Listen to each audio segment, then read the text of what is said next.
Good evening, everybody. It's Stefan Molyneux from Freedomain Radio. I hope you're having a glorious night, early morning, noon, dawn hour, 4 a.m., tossing and turning, sleeping to my voice. I promise not to yell during the entire show because we've all tried to fall asleep to Dark Side of the Moon and be rudely awakened by every alarm clock known to mankind. Actually, I can't promise to yell that. I can't even promise not to turn into an alarm clock because we are subjectivists and relatives here all the way, baby.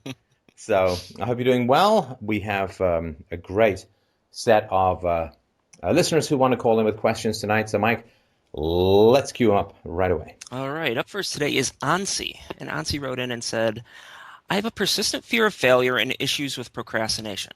What is your theory on where these issues originate? Well, thank you for calling in. What are your theories on where these issues originate?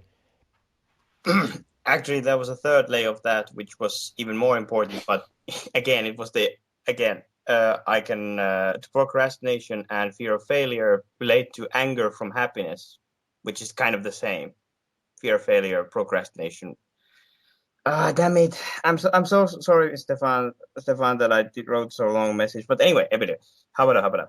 So fear of failure. Well, I do have fear of failure. I think mostly because of what happened in my childhood and procrastination as well. Uh-huh. And that also affected the most important issue that I have, which is kind of same.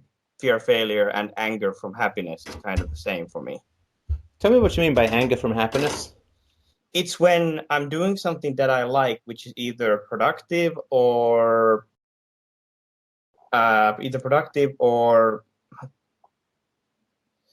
something that is, well, okay, artistic. Like I'm drawing something, I'm writing something, I'm about to have a good time because I have a good idea for something. I'm going to look for work, I'm going for interview, I have an idea for how to do certain kinds of business and so on.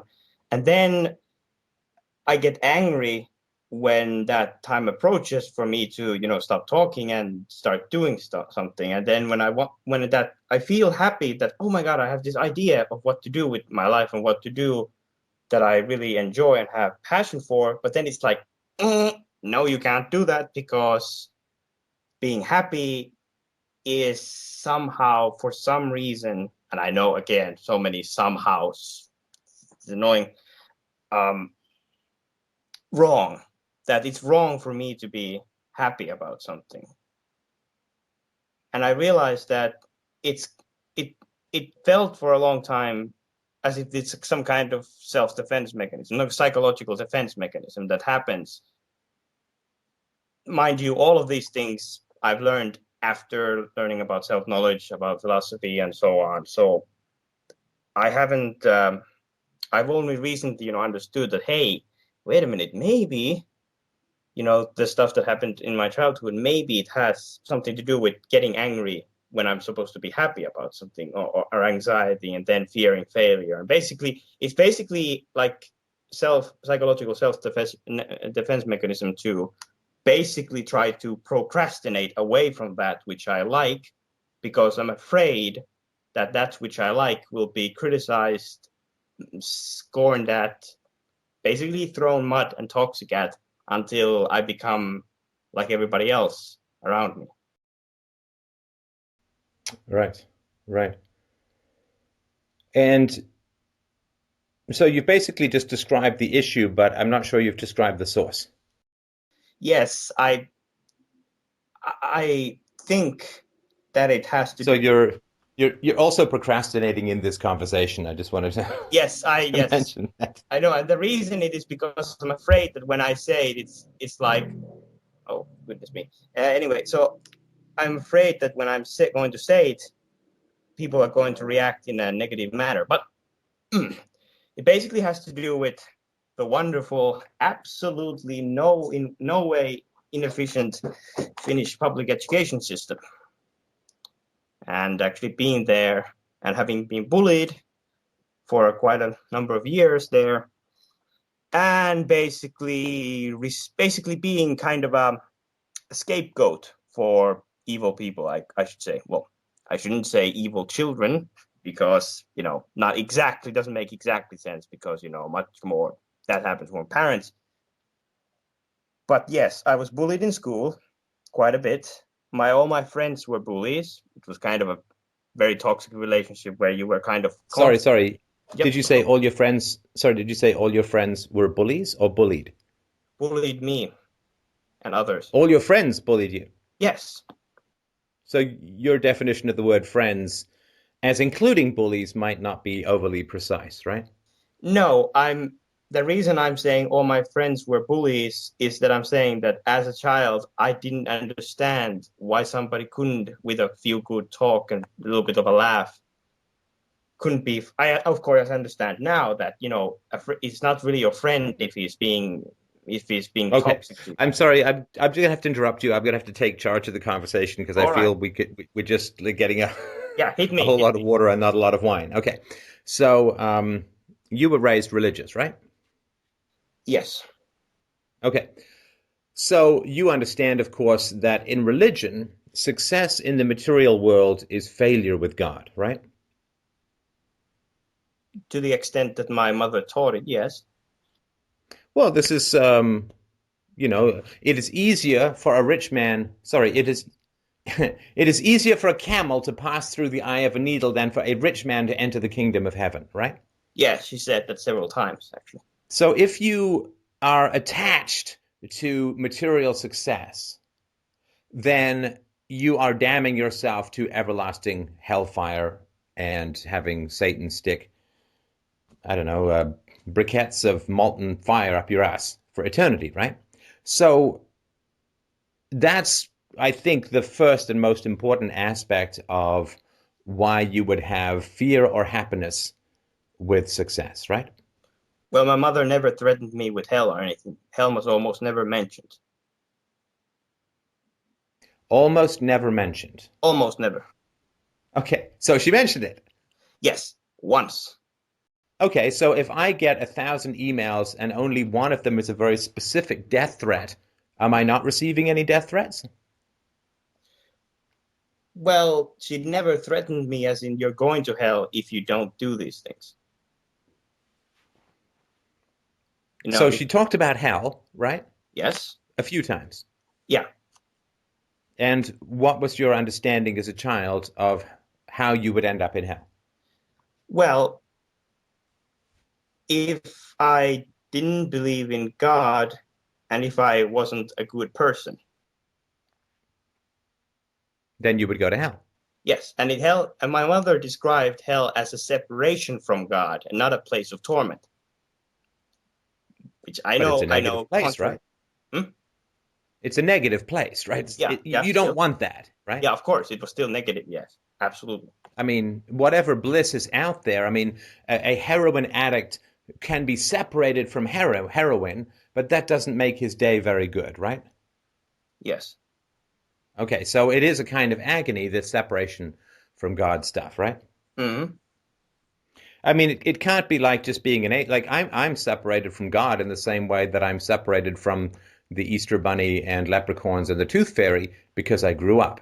Now, I don't feel in a state of torment because I'm not dining with Woden and Thor and Jesus and so on, right? I don't feel there's no negatives there, right? But for religious people, that's not how the story goes. The story goes that hell, if it is separation from God, is agony, right? Because God is the greatest bliss to be in the presence of, and if you're permanently shut out from God's grace, if God has taken out the interstellar biochemical theological restraining order on your soul for eternity, then that is horrifying, right? It's like some completely needy stalker. What was this guy showed up in Sandra Bullock's hallway recently? But Sandra, I love you. And she, obviously, so to be separated from her is agony to the point where the guy's going to risk going to jail and all that kind of stuff, right? So it is, for really needy and codependent people, being separated from the object of their love is a kind of personal agony, right? So nonetheless, it's definitely a threat, right? Yes, and if you don't mind me saying this to that, and the one thing that I was mistaking as a child for a god was actually my own inner, I wouldn't say consciousness, but my inner kind of,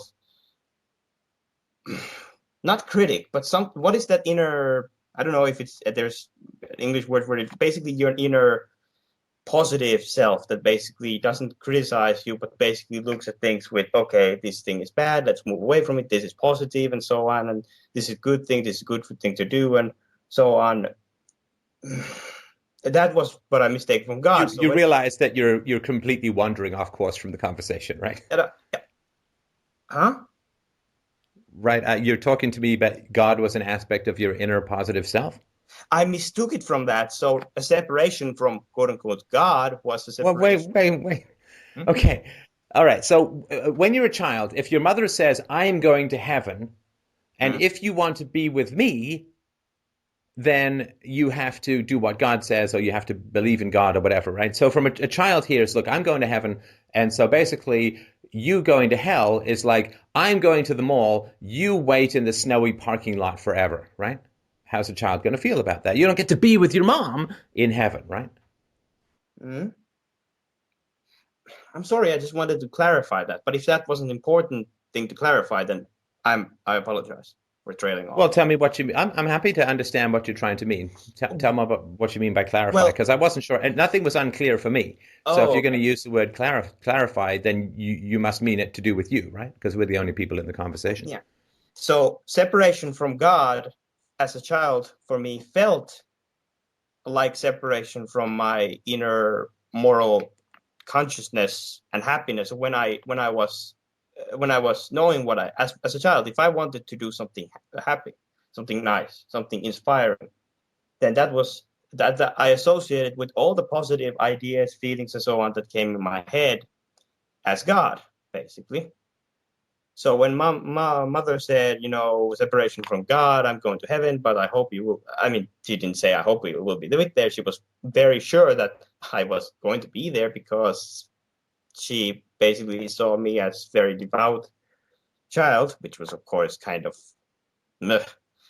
So when she said, separation from God, when she talked about hell, I felt like I was going to cut off something that was inside of me. But of course, now I know today that it's actually wait. Sorry, are you trying to tell me that as a child you recognized that God, when your mother talked about God, it was an inner aspect of your own psyche?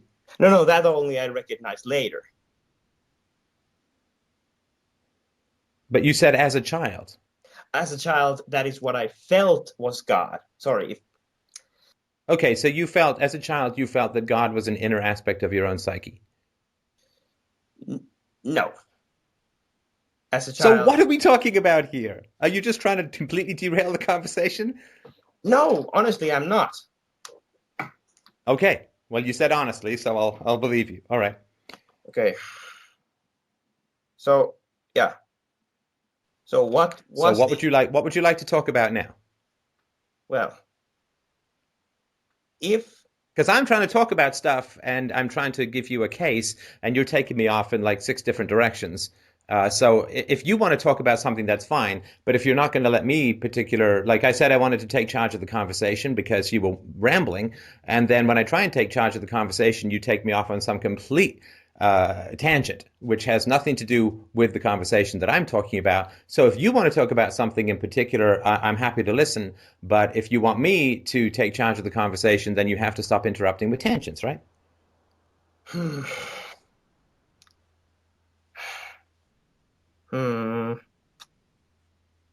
not trying to be mean. I'm just like, if you want value out of the conversation, then you either have to be concise or you have to let me take charge of the conversation. And if you won't do either, we have to move on to the next caller, right? It's not mean. I'm just sort of pointing out the reality that millions of people are going to listen to this, and I need to be sensitive to their, time constraints. Yeah. So we were talking about basically that you said that after I talked about my, childhood and so about how, and I tried to define what anger from happiness was. You talked about me being religious, which of course, I agree with you. Definitely has something to do with that. Most likely, quite a bit, but not as. So should I then, of course, say that yes, definitely my mother being religious and raising me as religious definitely had something to do with basically creating this irrational anger from happiness within me. Yes, absolutely.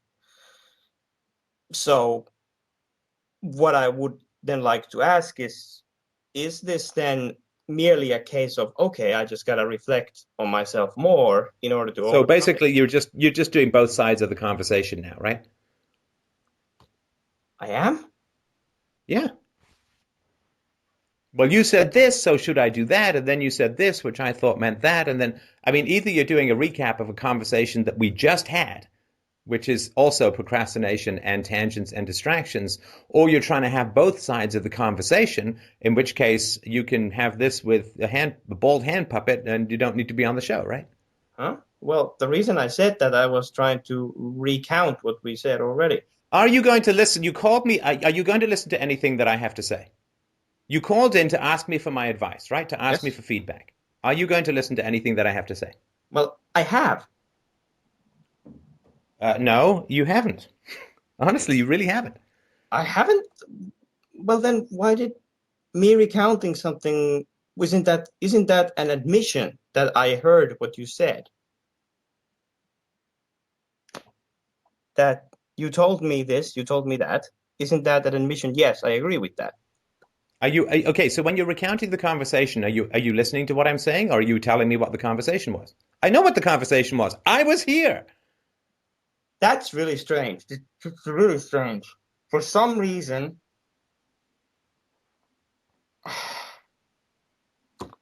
yeah. So, do you think that was a bit of condescending of me? Because I didn't notice that at all. Oh my God, I'm so sorry. I'm so sorry. I tried. If that felt condescending to you. No, you're bringing not the content of your procrastination, but the form of your procrastination, right? So you have the capacity to tie conversations up in abstract knots to the point where people probably just give up with you, right? Uh, the thing Okay, is, let me ask you this. Let me ask you this. How do you feel emotionally at the moment? I feel afraid Okay, so why don't you tell me that rather than going off on these tangents? because people have said that doesn't tell me anything. My feelings. Do you think I don't know that? Do you think that I don't know that you're feeling very anxious and nervous at the moment? No, You think I don't know that? Okay, that's fine. I didn't know that you knew how I felt. Okay, but you knew how you felt. Yes. Okay, so instead of telling me how you felt, which was interfering with your capacity to listen, we can't listen when we're anxious. We can't listen when we're afraid. It's like trying to compose music with a saber-toothed tiger in the room, right? You tense. You can't listen when you're tense because when you're anxious, then you're afraid of being attacked. When you're afraid of being attacked, you can't be vulnerable. When you can't be vulnerable, you can't be honest. And so what you do is you try to manipulate and control the conversation, which is why giving me both sides of the conversation and going off on tangents and so on is a way of keeping me from getting to the real you, right?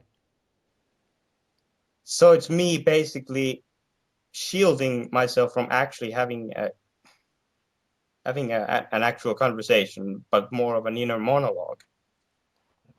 All you're trying to do is control your environment because it's activating your fight or flight mechanism, right? So when I start talking about your mom, or start talking about hell, or start talking about religion, then that makes you feel anxious, or rather, it makes your inner mother feel anxious. And then you try to control the conversation by fogging to the point where I'm going to give up pursuit of the topic, right? That I've never noticed actually. But yes, that is Well, definitely then listen back to this after the okay. call and let me know whether it. Okay, so let's get back to. Did you feel scared or anxious at the beginning of the call? Slightly. When did it increase for you?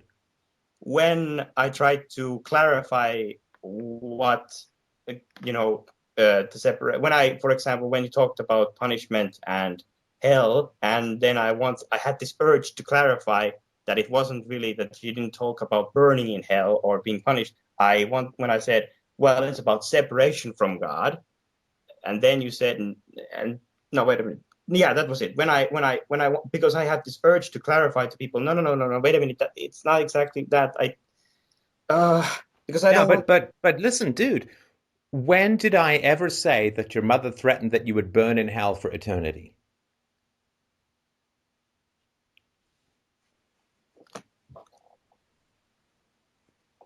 I remember you saying that, talking about hell. Damn it. No, I understand. So you wanted to minimize your mother's conversations about hell to me, right? You wanted to defend her and say, look, she wasn't fire and brimstone and all that kind of stuff, Yes, right? yes, that was trying to do that. I was trying to say, no, she wasn't as bad, I guess. Okay, and did I ever indicate that she was that bad?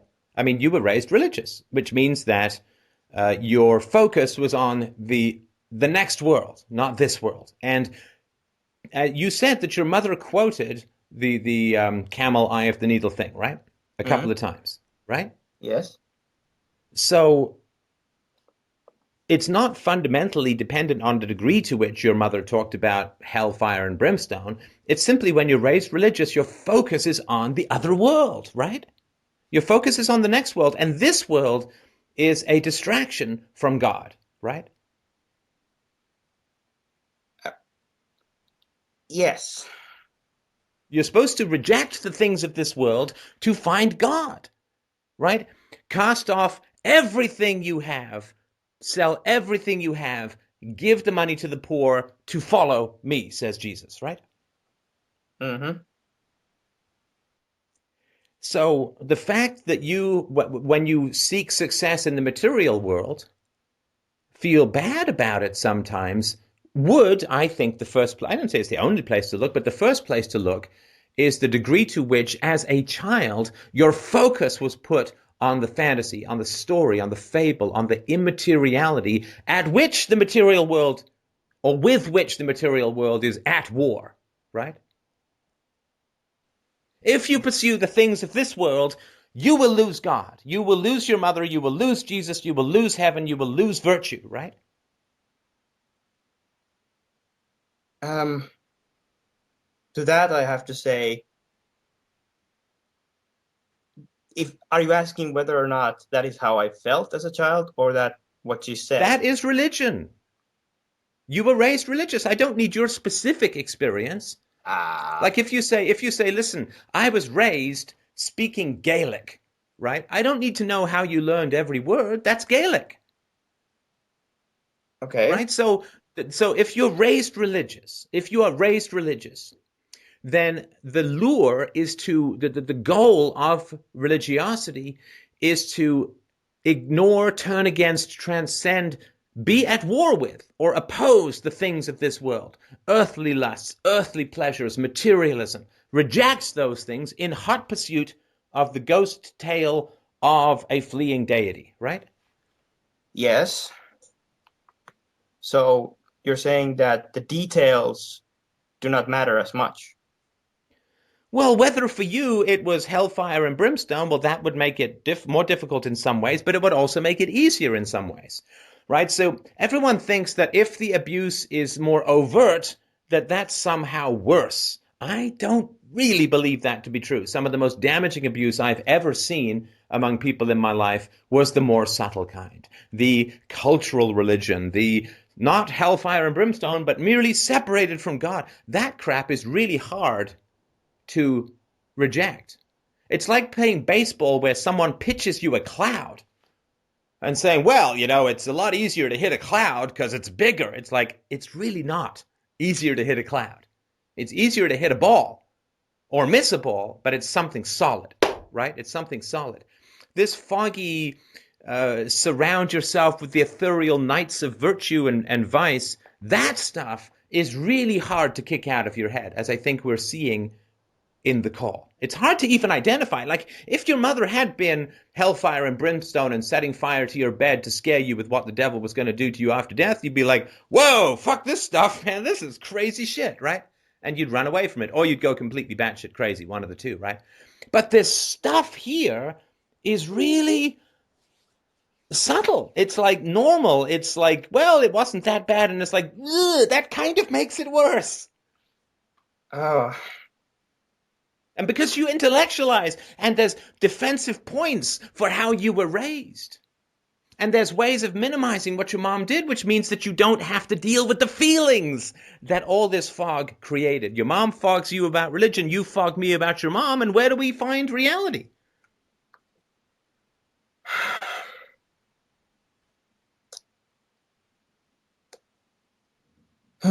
so the so yeah. Your body in religion is your enemy. Your body is your enemy. But yes, in religion it is. You say in religion like this is somehow not part of what we're talking about. No, I'm saying as in yes, in religion, but not my body is not my enemy in fact, of course. Duh. Yeah, we're not talking about in fact, because if you'd processed all of that, you wouldn't have problems with fears of anger at happiness and procrastination and all that stuff, right? Damn it, I'm so fixated on the damn details.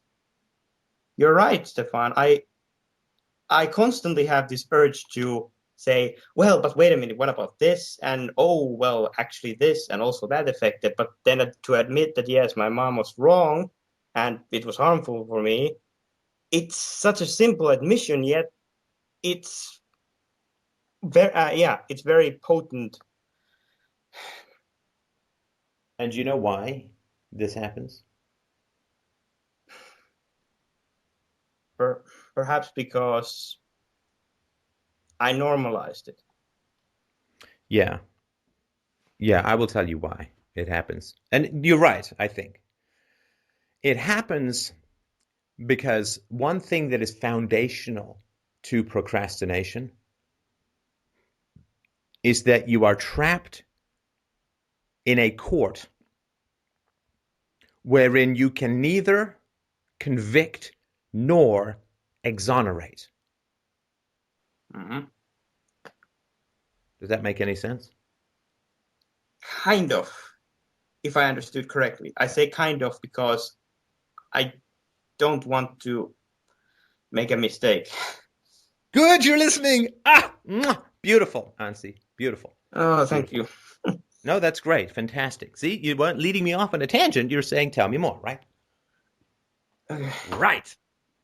So, we're either going to live a life like our parents or we're not going to live a life like our parents, right?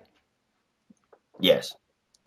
So, if you're going to live a life like your parents, then you don't even enter the courtroom because there's no crime, right? Mm-hmm. I am walking through the park. There's no crime, so I never end up in a courtroom. If we're going to live a life fundamentally different from our parents, then we have to go to trial. We have to go to, whether you call it the Pink Floyd trial, the Kafka trial, the trial by conscience, but we have to go to trial, and we have to bring our parents into court. Because if we have moral differences from our parents, I don't just mean like, my dad was a jazz pianist and I want to play the clarinet or be a bookkeeper. I mean, if we're fundamentally going to change something, like they were religious, I'm not religious. They spanked, I am not going to spank. They yelled, I am not going to yell. They were statists, I'm going to be a voluntarist. If you're going to make a fundamental moral break from history, then there is a trial. There must be a trial. Mm-hmm. Because we wouldn't want to make a moral change based upon prejudice, right? Or, well, that bald bastard on the internet's got a really compelling accent and he's good with a metaphor, so I'm going that way. I mean, that wouldn't be anything that would be philosophical, right? No, it would be it would be just what? It wouldn't make any sense. So if we are going to make a moral break with the past and we're going to do the opposite of what our parents did, then there has to be a trial to make sure we are rejecting immorality for the sake of morality, right? Yes. Now, in a trial, for things to be just, for things to be fair, there must be either a confession or a conviction, right? Mm-hmm. Now, this is why I say to people who have fundamental moral issues with their parents or whoever, you go and you talk to them about what happened when you were a child, right? Talk, talk, talk. Ask, ask, ask. Object, object, object. Bring your charges to the people you suspect of being criminals, right? Yes. And so if you go to your parents and they're like, shit, you're right, we were terrible, or we did this that was bad, we did that, we did a few things that were good, but we blah, blah, blah, right? Then you get a confession, right? Mm-hmm. And so if your parents either were abusive and are no longer abusive, or were never that abusive, but there were some problems, then they give you the gift of a confession, right? Because when there's a confession, it's an open and shut case, right? But if they remain abusive, and they were abusive and they remain abusive, then they will give you counter charges.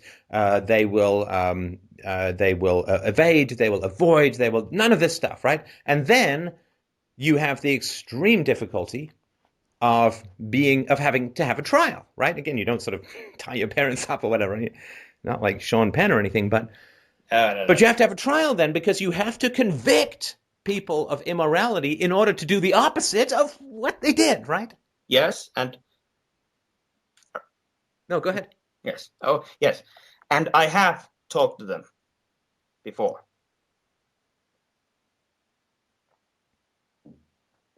And you're telling me this because what? I mean, I don't mind that you would what? Go on, and yes, then I have talked to them about before, and religion was the one part that they still evade.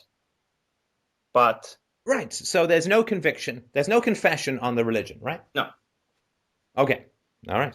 They have admitted that they should not have left me in the horrible school that I was in, and they should have not left me in such a toxic environment around certain people who were, well, absolutely terrible. They should have switched schools or had me, taught me in home or something. They have admitted that is something that was wrong, and they should have done better. And that is their responsibility, and that is on them. But the religion part, she still believes that it was a good thing to tell me about these things. All right. So when you don't get a confession, you have to go to trial. And most times you have a trial with an absent defendant, right? Because most parents are not going to show up for a cross-examination, right? Mm-hmm. I mean, a few people do. A few parents have called into this show saying, well, we think we're doing things wrong. And I sort of try and give them some perspective that's helpful or whatever. But most times then you have to convict an empty chair, right? What do you mean? And that's what philosophy is for. Philosophy is for a conviction when there's no confession and no defendant, right? What do you mean by empty chair? It means that your mom is not going to call into this show and submit to being cross-examined by me or someone, right, in order to get to the truth about what happened with your upbringing with regards to religion, right? Well, more likely, no. So that's the empty chair. I mean, why do we even need moral philosophy? Obviously, it's to guide ourselves. But it's to judge people who admit no fault and will not be cross-examined, right? Okay. Because that's the challenge you have. Your mother will not confess to religiosity being problematic for children. Mm-hmm. And she also will not be cross-examined, right? Because she hasn't, right? I assume you haven't gone through like a very lengthy process of cross-examining her with regards to her religiosity, right? I wouldn't say, when you use the word lengthy process, no, I haven't done it lengthy. I have done some, but she hasn't budged. And is that because you're not good at arguing your position? No, it is that when I talked about her faith and about how, about religion and raising me and her personal faith, she gets very defensive, kind of. Yes, she bails from the witness chair, right? Yeah, and she says she storms out. Yeah, no, she doesn't storm out. Oh, well, okay. if you mean out of the conversation, then yes. Yes.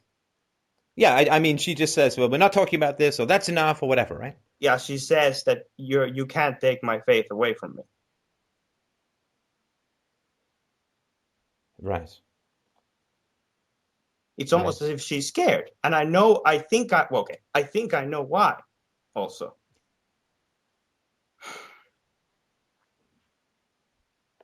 Go on. Her father was left alone when she was basically her father had to take care of the family when he was 12, right? Okay. And no parents, absolutely no parents. And he grew, my grandfather, that is, grew into a very authoritarian parent. And my mother, instead of looking up to, a good father figure, had very strict, very stringent kind of father figure. So what she did was, in her faith, she told me how she got into the faith. She basically has the faith as kind of a shield against his abusive father,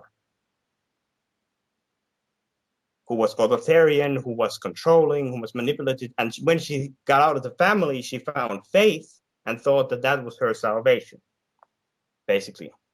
Because now she had a God who was nice and kind instead of a father figure who was abusive and evil and manipulative. She had a father figure that was good father figure.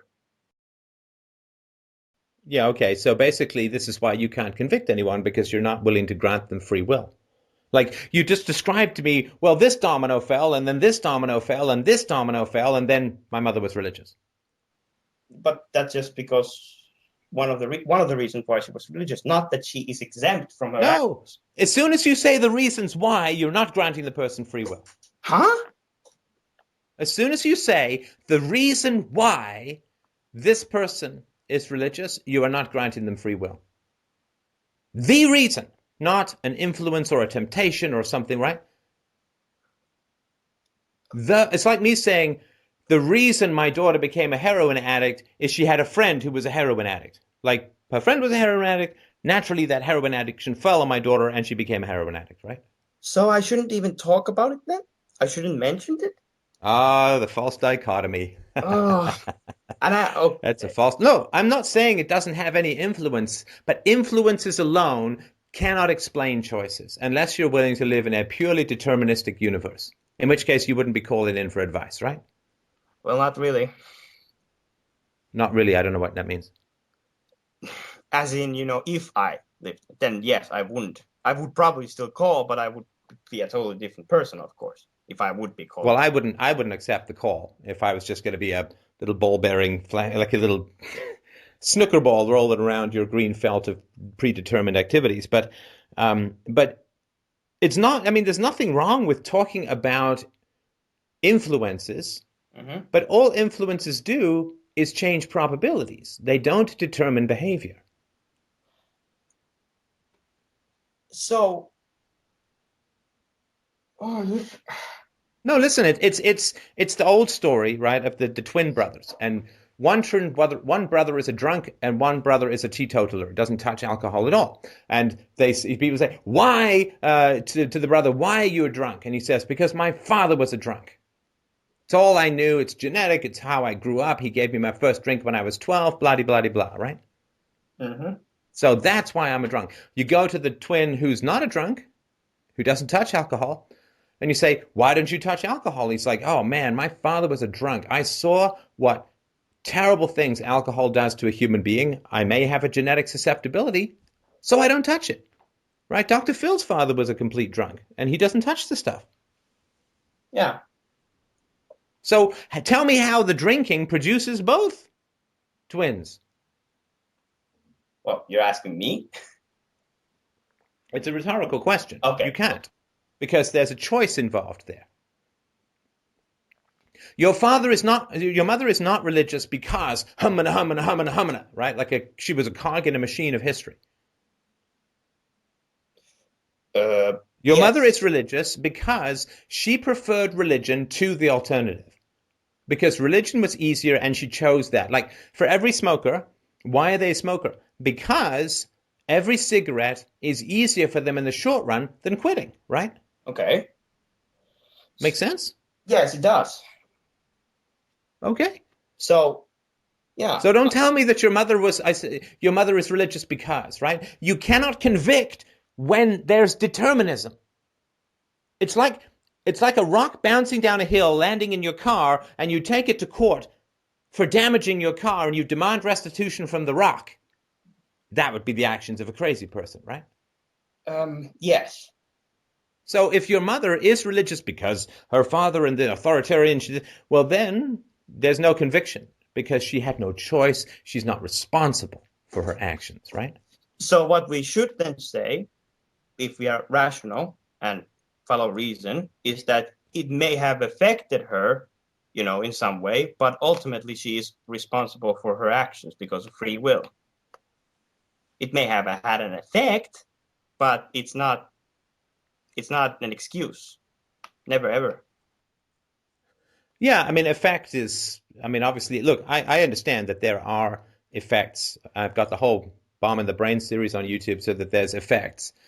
Mm-hmm. But if we wish to change, we must convict. And if there is determinism, we cannot convict. Mm. And so I can tell you how to convict your mom. And I don't mean this like then she's in jail forever, you can't see. I just mean in your mind to come to resolution about this, and it only takes about 2 minutes. Okay. All right. And would you like me to do it? Well, yes. If this is yes and no, right? Yeah. Well, the reason I say if, and again, see again, I stutter because I'm afraid that if I say the word if, you're gonna go, ooh, I asked you a simple question, a yes or no answer, and then blah, blah, blah. Anyway, yes, I would, but I was wondering also for the sake of everybody else, do you think that if there are any other issues regarding this anger from happiness thing, I should just leave that for another day and just focus on the religion aspect for now? Because I think we'll just talk about this part because I think I've given you an important framework. Yes. Okay. On how to work with these issues. But look, when it comes to religion, I will tell you just a brief story about when I was in my 20s.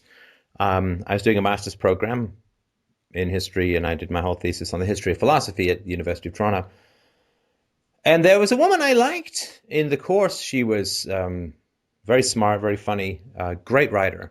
And unfortunately, she was religious and a Christian. Anyway, so we never actually dated, but I was interested. And we talked about the possibility. She knew I was an atheist. Talked about the possibility of a relationship. And she said to me, Stefan, I'm religious, you're not. That's fine. It's the same with my parents. My father is not religious, and he sleeps in on Sundays. And my mother goes to church. My mom goes to church. My father sleeps in. It's fine, right? So that was her offer, right? Yeah. And I said, well, that's interesting.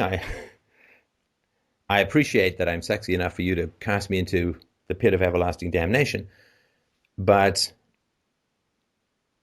if we have kids, then the kids cannot be taught religion as if it's true while they're children.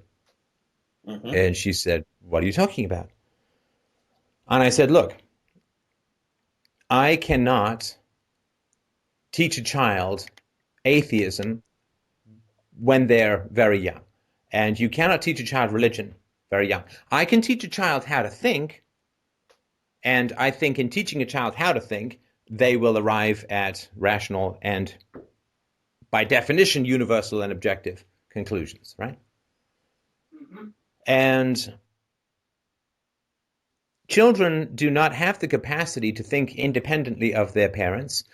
children are natural conformists because anti-conformity genes throughout history would not have lasted, right? Because they would have offended the tribal elders or whatever, right?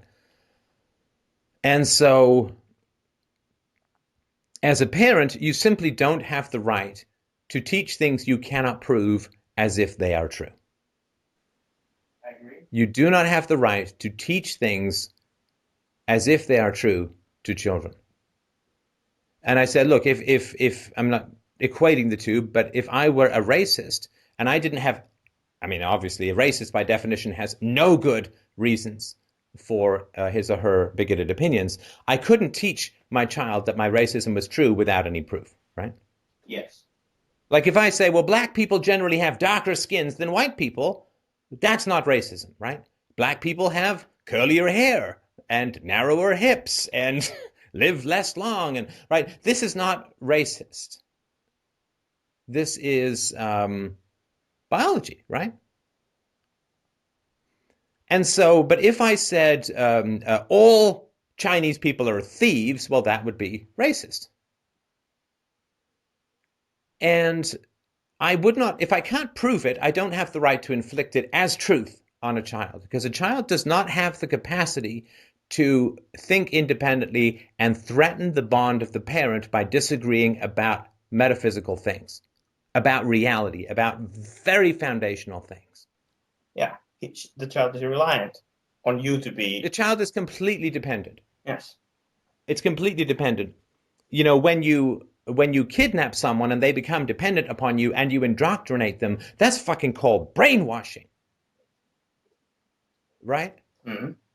I mean, that's what terrorist gangs like the Baader-Meinhof gang do. This is what happened to Patty Hearst. I mean, this is the Stockholm Syndrome. When people are dependent upon you for food and shelter and can't leave, and you indoctrinate them, that's called brainwashing.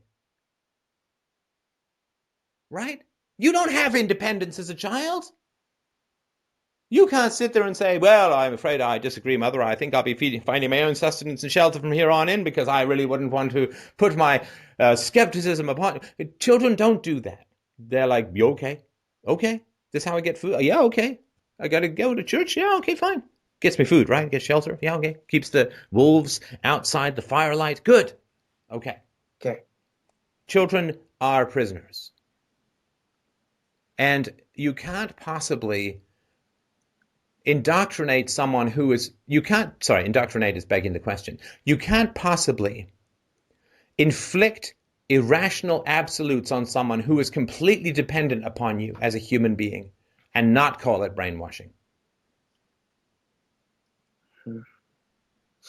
You did not have the opportunity as a child to say to your mother, you're wrong. Hell, you don't even have that capacity as an adult, right? What?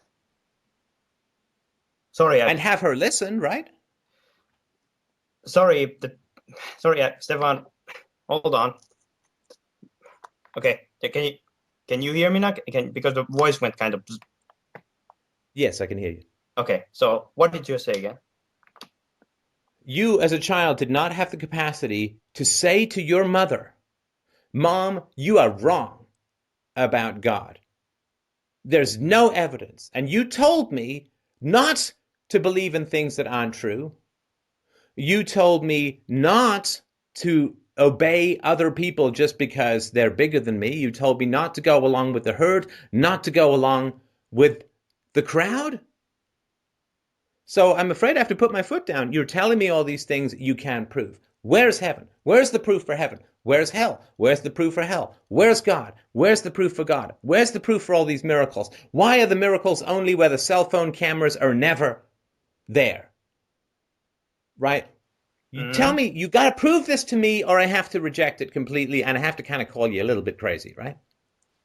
I did not have the capacity to do that as a child. Yes, obviously. And you can't even do that as an adult because she just shuts down the conversation, right? Yes, she does shut down.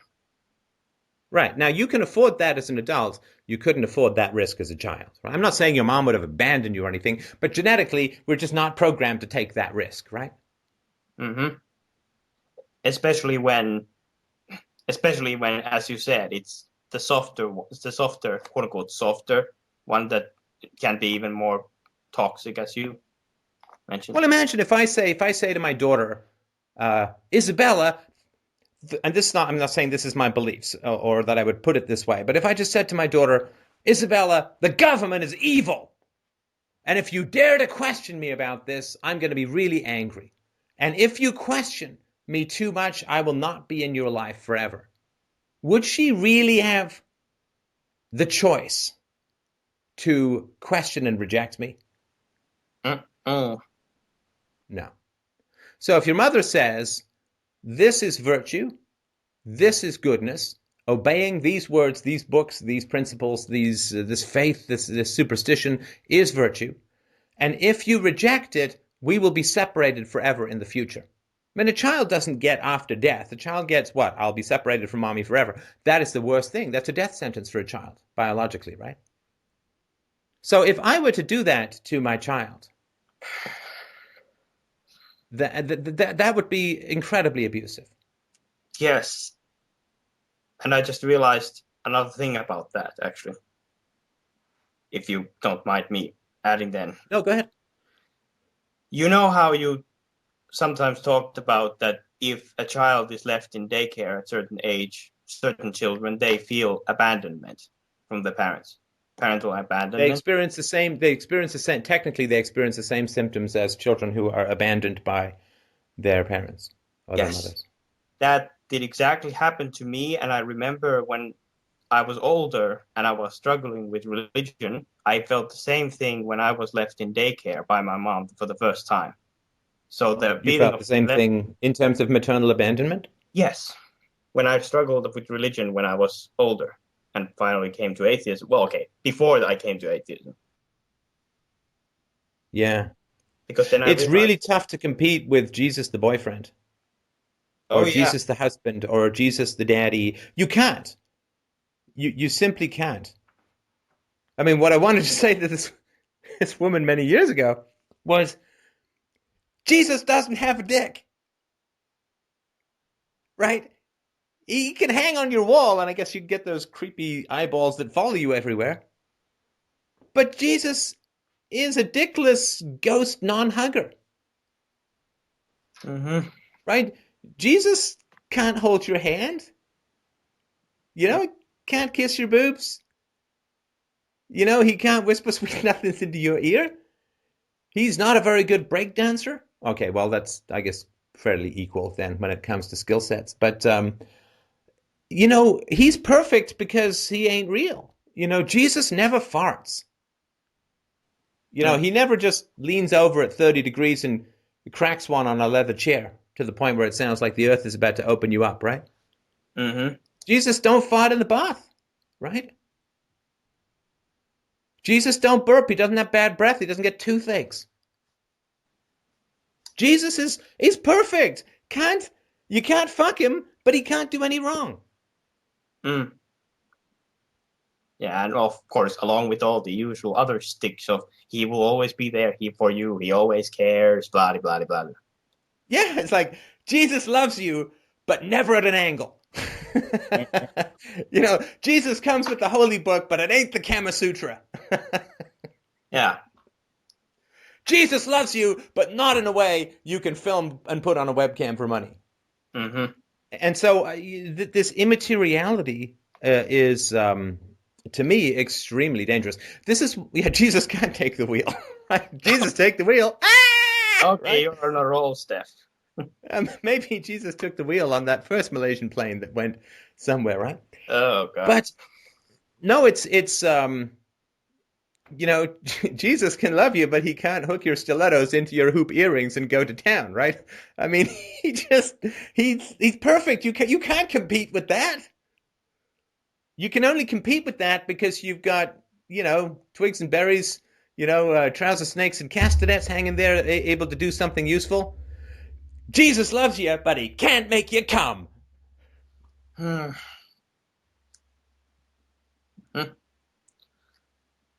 Oh boy. And so I want to point out, like, so you, again, I'm sort of not trying to jam all these hypersexual images into your No, it's mom's actually mental good. It's space for good you. showtime. But you can't compete. Well, she said, don't take away my faith. Hmm. Don't bring merely mortal concerns to my dreams of perfection, right? Don't make me afraid, she says sometimes after that.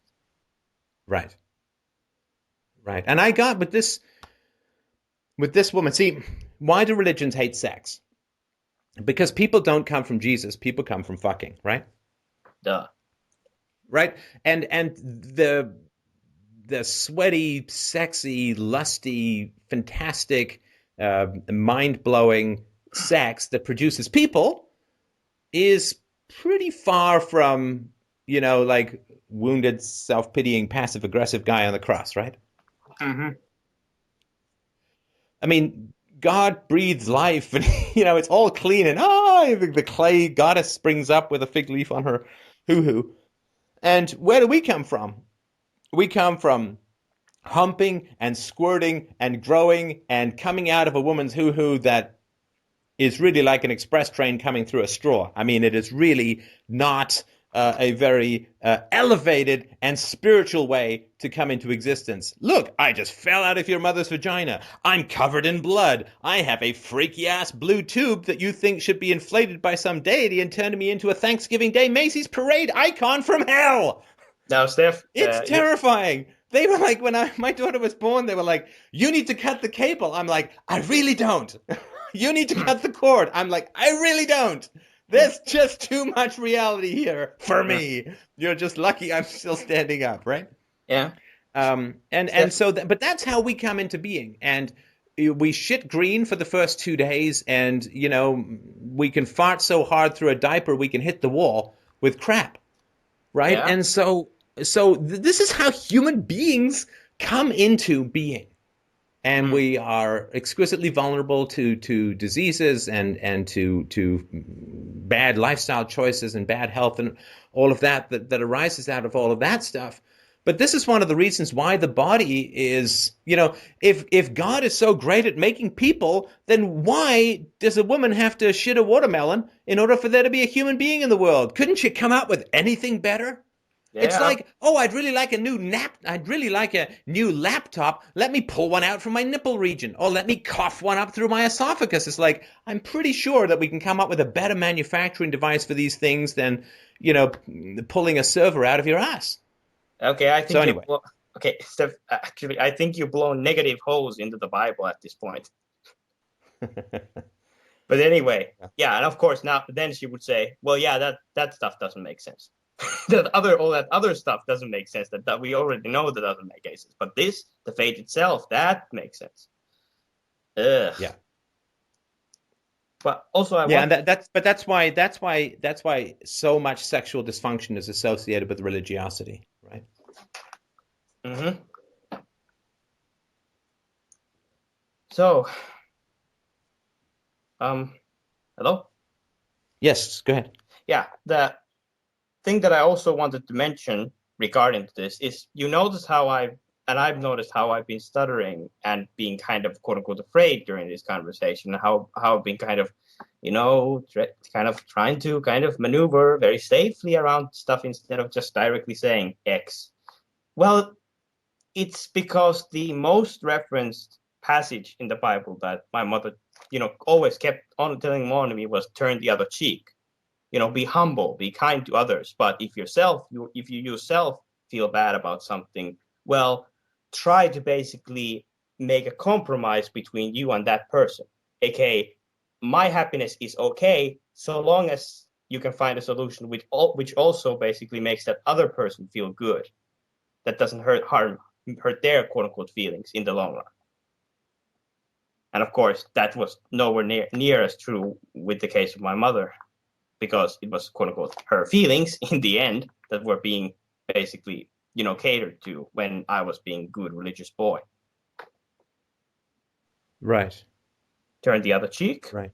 So. Sorry, I'm still floating around dick jokes. Like if Jesus had a dick, turn the other cheek would be bow bow bow bow bow. Spare the rod. But The turn the other cheek is let me have my own beliefs, right? For your mom, right? Is that right? For my mom, it was more like if I was bullied in school, try to make that bully into a better person. Yeah.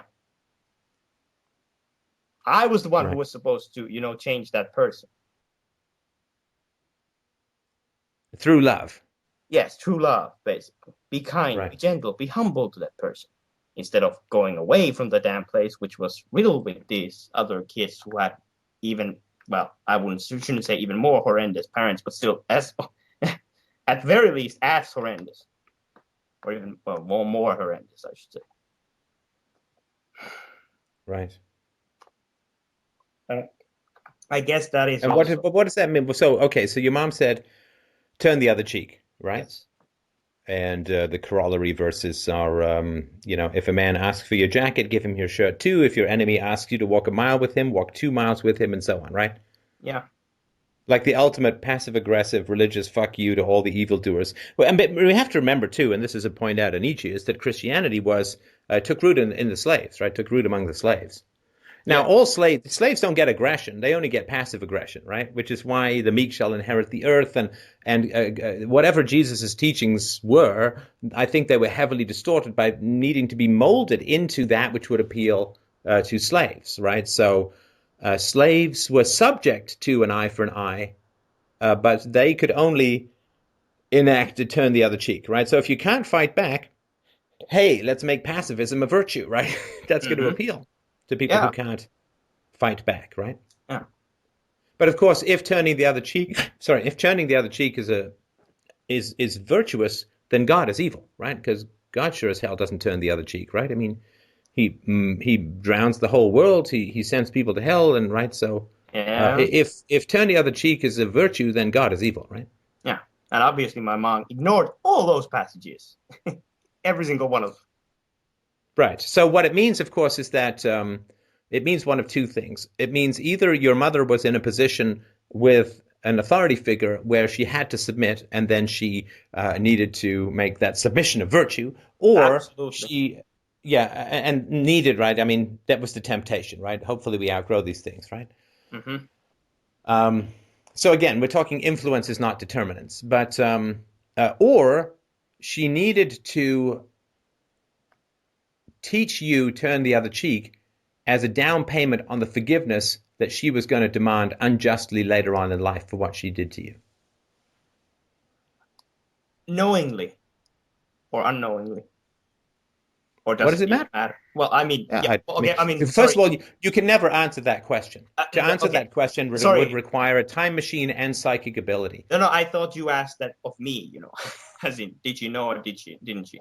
Sorry, I completely. Yeah, the motives of people when we were kids. I mean, it doesn't. I mean, what could it possibly matter in its effect on me? And how could we possibly ever know? Right. So the first thing, if you're going to convict people of wrongdoing in your life, you have to have a standard that the wrongdoing can be known.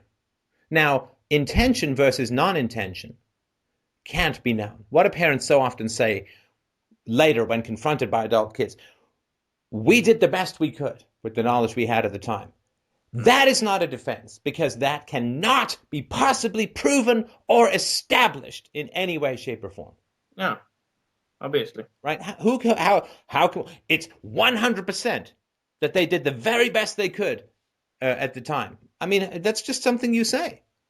I might not study for a math test. Do I then get an A because I just did the very best I could with the knowledge I had at the time? I mean, it doesn't mean anything. And who could, so it's just like, please stop making noise and answer some real questions, right? But don't just say stuff, I mean, so as far as intentions go, nobody knows. And this is why influence is too. Because if you want to find an influence, then you have an influence that produces behavior, then you have to find, 100% of people who go through this become X. Right? And other than death and food for worms, I can't think of any. So what we are doing, so for example, what we are doing right now isn't the same as finding, quote unquote, influences, why I think, but rather trying to understand how I think, or why do I think that, or why do I feel? No, we don't need, look, we don't need any of that to convict your mom, Hmm. Well, right? So no, hang on, see. So listen. yes. To convict your mom is very easy. To convict your mom is, oh, mom, you don't like me questioning your beliefs. You don't like me imposing my beliefs upon you. You don't like me Hmm? making you feel unhappy because of my insistence on my beliefs. Is that what happens for her? Sorry? So, what did you not hear of that? Damn it. So I didn't hear, so you said, did you say that, damn it. Probably repeat again, sorry. Probably easier that way. I didn't hear that. All right. Can you pretend to be your mom? Oh, God. Well, yes, I can. Okay. Mom, when I tell you, when I bring to you arguments for atheism, you get quite upset because you don't like me um, infringing on your belief system. You say, leave me with my faith. Don't take my faith away from me. In other words, you have beliefs that are very important to you that you don't want me imposing on. Is that right? She would probably say that's different. Well, different. No. I'm asking you a question. Oh, There's no comparison yet. okay. Like what I'm saying is that your experience. I did experience that. Yes. Okay. So the principle is that imposing your beliefs on other people is not good, right? Oh, it's not a principle, but it's an opinion. That's what she would again say. Okay, so imposing your opinions on other people is not good. No, it's not good. Okay, good. So an opinion is something that you believe but cannot prove, right? Mm-hmm. Or cannot be proved, right? Yes. Okay, so imposing things which you cannot prove on other people is wrong.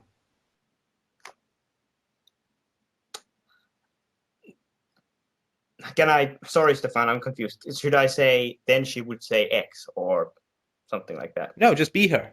Okay. Well, um, but that's different because we gotta take care of our child's safety, and that's imposing stuff on him. No, we're talking about opinions, right? Is it your opinion that fire is hot? Yes. That's your opinion. So fire is not actually hot. Most people's opinions determine, and then she would shut up and realize that, not realize that she's wrong, but probably go, oh, damn. But realize she's talking like an insane human being. Yeah, and say, Like what? Fire is hot because we believe it's hot? Jesus Christ. that's the blue skin. Yeah, so at some point she would have to say fire is hot, right? Because I mean, a thermometer is not subject to people's opinions, yet also mysteriously registers fire as being pretty fucking hot, as does infrared, as does, the fact that you can hold a candle over it and it melts, which it doesn't do when you hold it over an icicle. At some point, she's going to have to admit that there's an objective truth called fire is hot. Are we okay with that? Yes. And they'd say, not compared to the sun. Yeah, and she doesn't basically want to say that same thing applies with her teaching me about religion, and Of course she doesn't. Of course she doesn't. Of course she doesn't. I get that. Of course she doesn't. She's going to say, no, that's a revealed truth and this and that and the other, right? Yeah, and that is good for you, and somehow then objectivity is not as valid. Somehow. Right. No, so she's going to say that she did not perceive it as an opinion, right? Yeah. Right. So if she did not perceive it as an opinion, the question is, how does she know, right? In other words, there are 10,000 gods across the world. Every single person who believes in each one of those gods believes that they're absolutely true, but they can't all be true, right? Mm-hmm.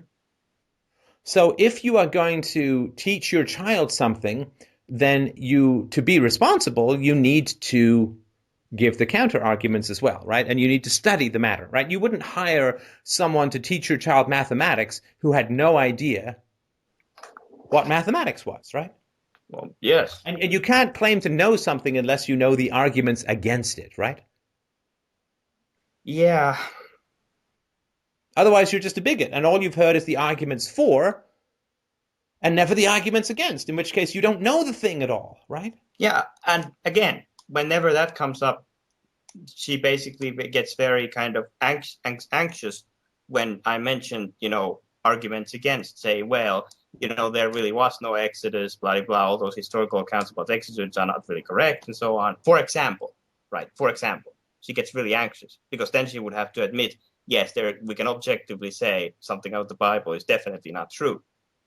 Yeah, show me a fucking koala in the Bible and I'm pretty impressed, right? But strangely enough, the only animals in the Bible, despite its dictation by omniscience, the only animals in the Bible are those within 300 square miles of a fucking desert in the middle of nowhere. So Isn't that weird? So she's just procrastinating away from the truth. Well, of course, now we're back to procrastination, which is part of your habit, right? You've imbibed these habits from your mom.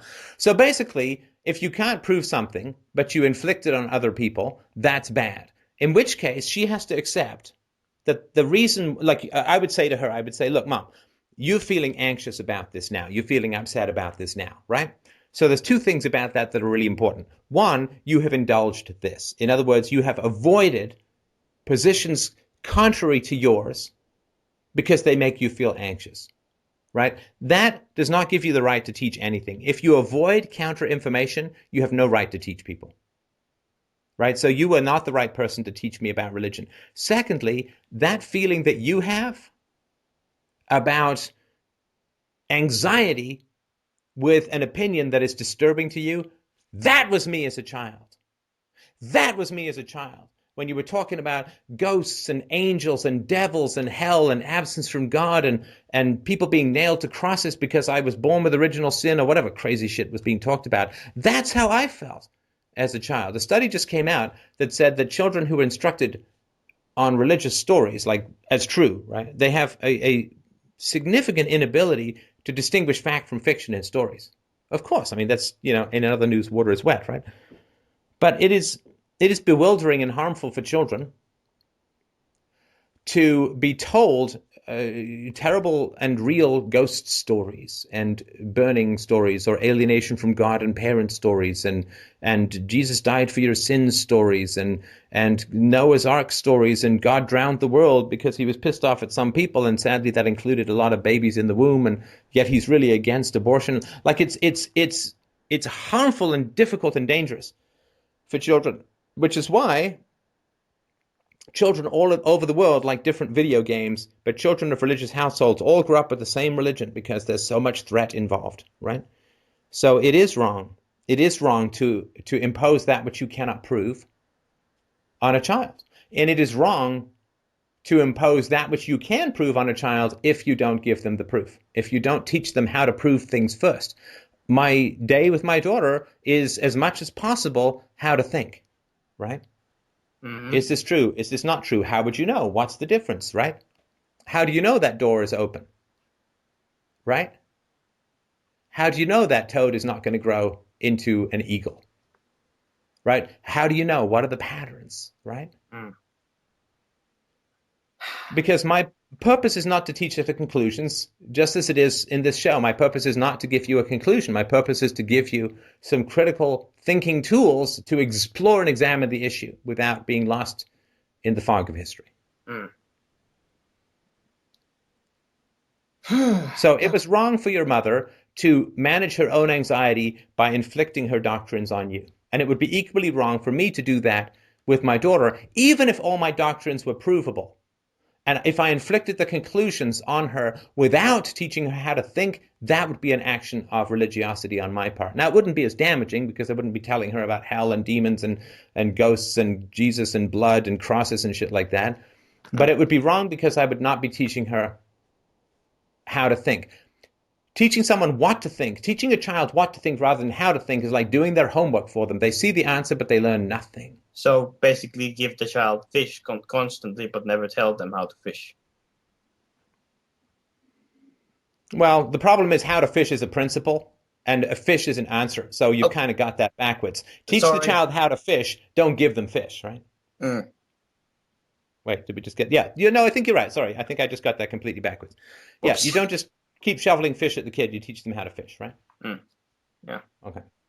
Listen, we got to get on to another caller, but I hope that's helpful. Yeah. Really, really focus on the conviction. It's very easy to convict people, which is one of the reasons why it's so baffling to me that these courts are not constantly in session. If we want to grow as human beings, we have to put the court of parental opinion, religious opinion, cultural opinion. We need to put every opinion in the court of reason and just hammer until we get through to the truth. And the fog helps no one but the guilty.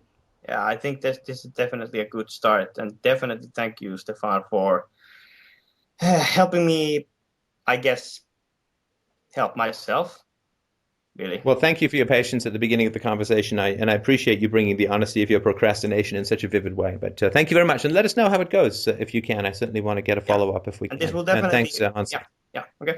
Bye. All right. Take care, Mike. Who do we have next? All right. Up next is Polly. Polly wrote in and said, I just had a decade-plus intimate relationship explode. In your experience, what has been the success rate of two people coming together in a mutual exploration of each other's histories, repairing or recovering from that together? Is there damage that is irreparable? This is a yes/no question, right, Polly? Just yes/no. We move on to the next caller. Well, yeah, that would be. Hi, Steph. Look, I know how much women are just into yes/no answers. No further exploration. No, I'm just kidding. Oh, bullshit. How you doing? I want to clarify. It's a mutual exploitation, not exploration. Oh, right. Okay. So maybe a bit of we met. For those who don't know, Polly and I met in Vancouver. Yes. And this was what, 2 years ago? 2 years ago. 2 years ago. Yeah, I was there for a conference, and we had with some other listeners. We had a very nice dinner and conversation and all that. So yeah. This was a pretty recent breakup, right? 2 months ago. Yes. Right. So. What did you do to the poor man? I mean, he sounds perfect, but no, I'm just kidding. So what happened over? Well, without going into a hour-long story, I mean, essentially, I met him when I was 18, and he was 10 years older than me. And one of the first things that my dad said to him when my dad met him was, "Oh, so you're the one who's fucking my daughter." Oh, that was your dad, right? Yeah. Oh, yeah, oh, yeah, oh, sorry about that. yeah. So my dad, Which I would have said, right now, no. right? 8 minutes ago in the car, somewhat. God. Badly. So right there, I mean, this is the situation where my ex, he kind of laughed, he didn't say anything, he never brought it up to me again, and I was still so mired in the illusion of my family that I didn't get how, I mean, it was uncomfortable, I didn't enjoy that, but so we dated for a year or so, and then my dad was so controlling and awful. He basically said, you either have to marry this guy or we're going to start shoveling all your shit out in the front yard. Well, of course, this guy didn't want to marry me, and it's a good thing at that point, obviously, that he didn't. And so we split up. He may have really wanted to marry you. He just may not want to, your father coming along on the honeymoon giving tips. But yeah, well, anyway, so we split up, and then 13 years apart, and then I moved far away. I cut off my entire family except for my little sister, and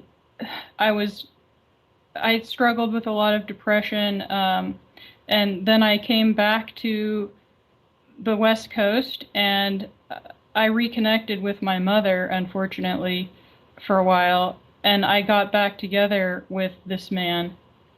And like I said, I struggled with depression. I was on antidepressants for about 7 years, and I really started having a lot of suspicion about the efficacy of them, and I just have always been skeptical about a lot of things. And I decided to get off of them and went through some pretty bad experiences with a relative who claimed to be a spiritual healer.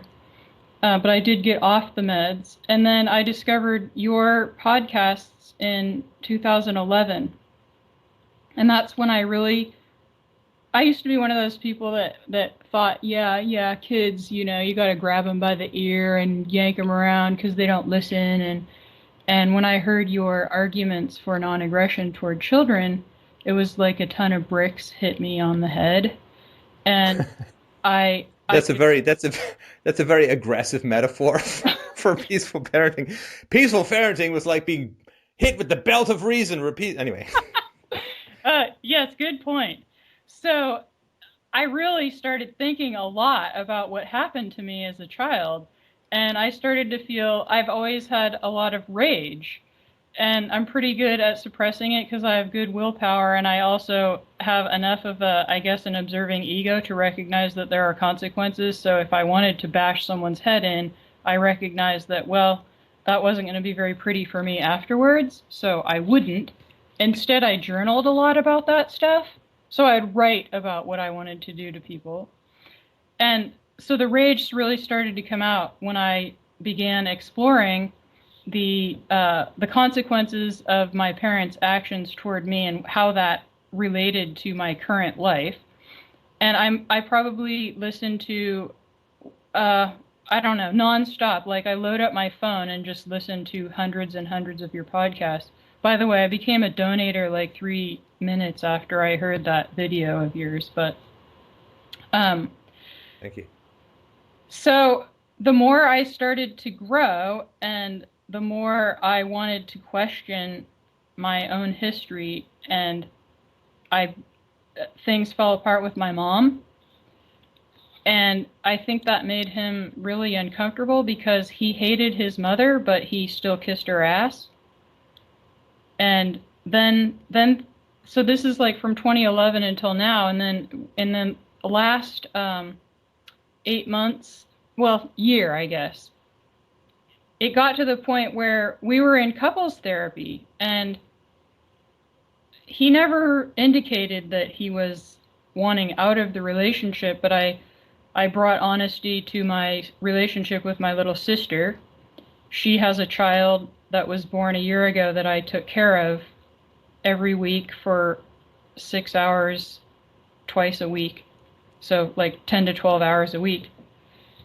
And when I brought honesty to that relationship and that relationship fell apart. With your sister, you mean? Yes. I'm sorry about that. Thanks.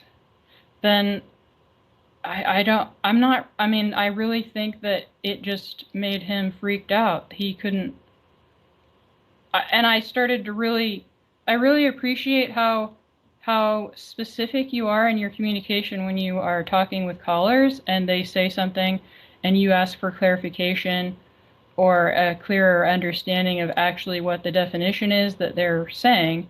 I started to do that with my ex.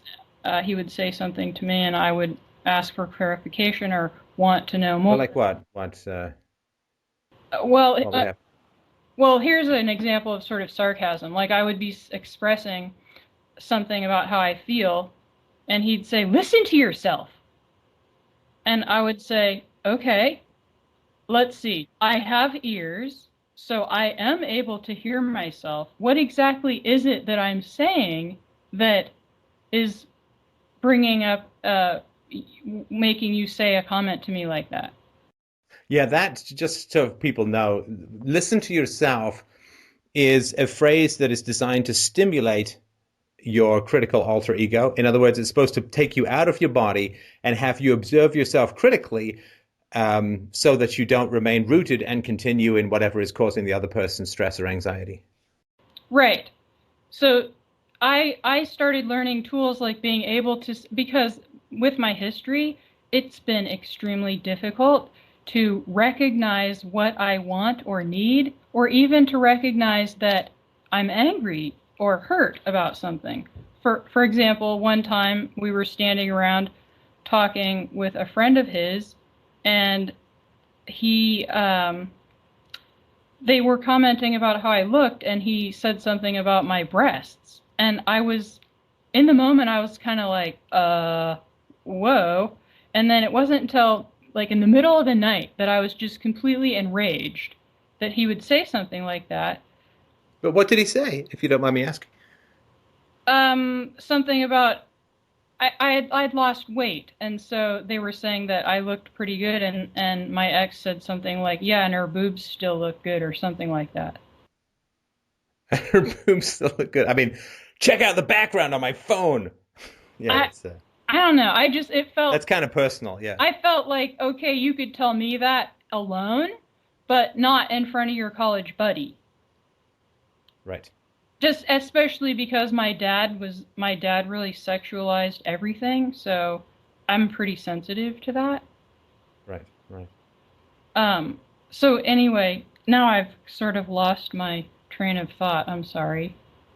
Well, so you had problems with your sister. This sort of freaked him out quite Right. a bit, and then you Yes. began to, I guess, maybe listening to enough of these shows where people are constantly trying to insinuate things like that woman who called in a month or two ago who was like, "You set yourself up as some kind of expert." It's like, I what now? Right. What is that even? I don't even know what that means, other than it's an insult. Right. And it's automatically accusing me of manipulation, and it speaks nothing to the truth of any of my arguments. Right.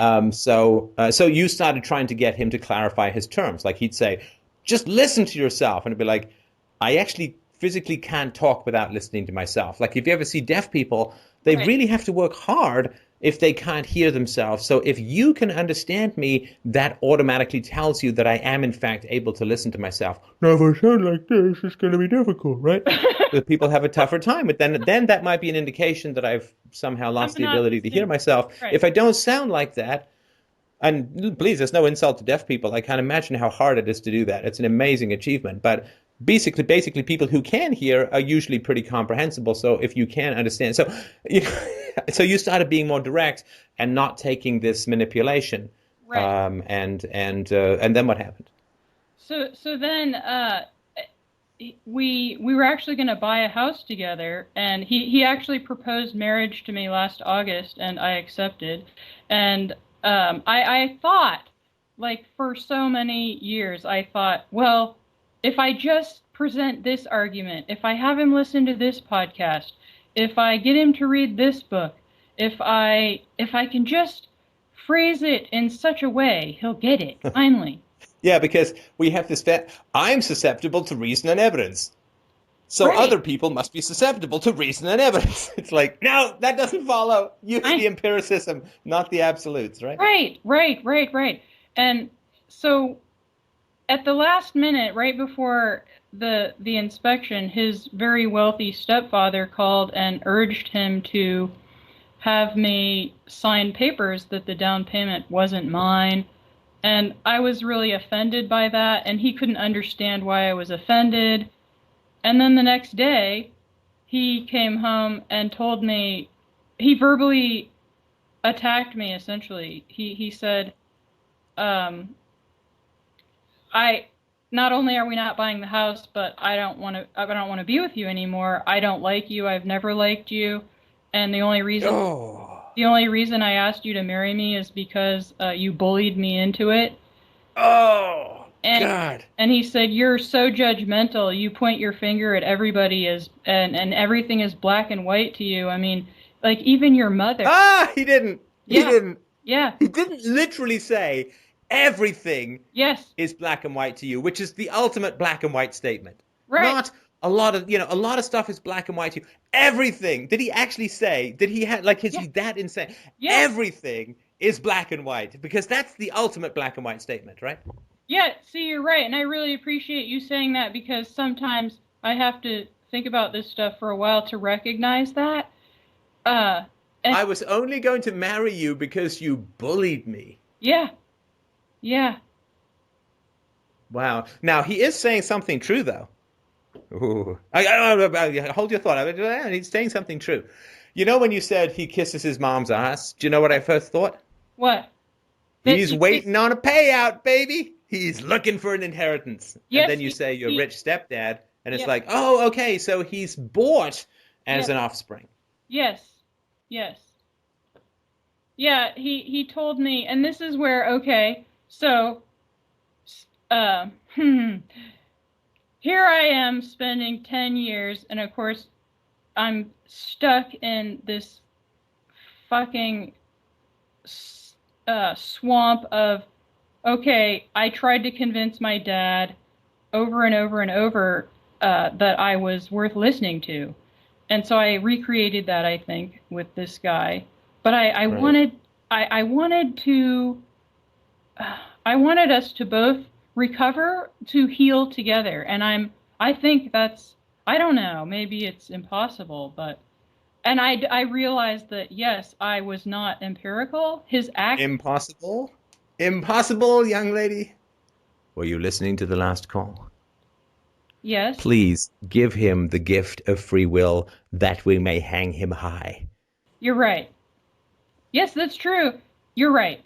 So my ex could have made a choice, and he did not. Okay.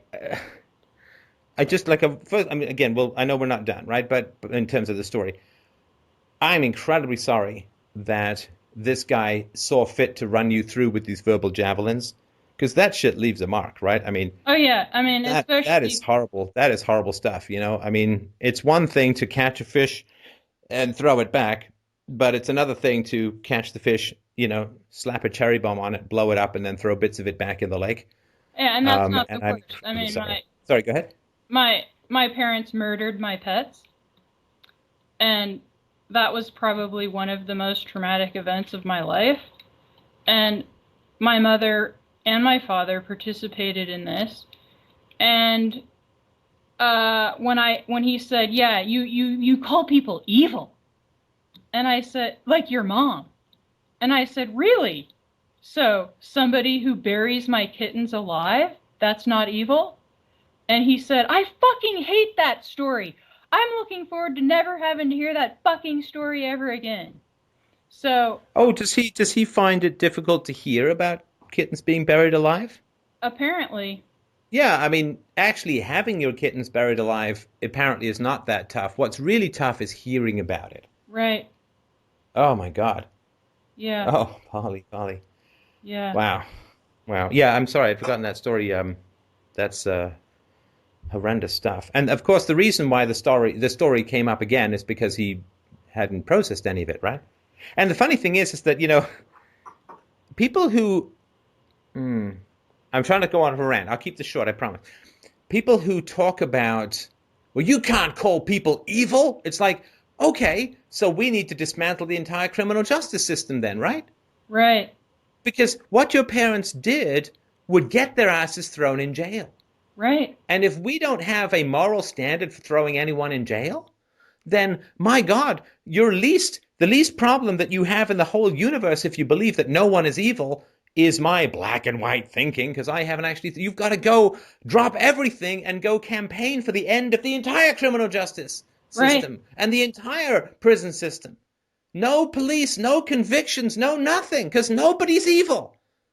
But if my parents do the kind of shit that gets your ass thrown in jail, yes, I think I'm allowed to call them evil. right. Yeah, I'm really passionate about that. I feel, I mean, here's an interesting thing.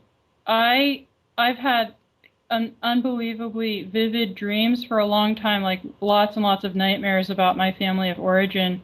My dad trying to kill me, my mom and my siblings, all of them just really, I would wake up and feel just smashed.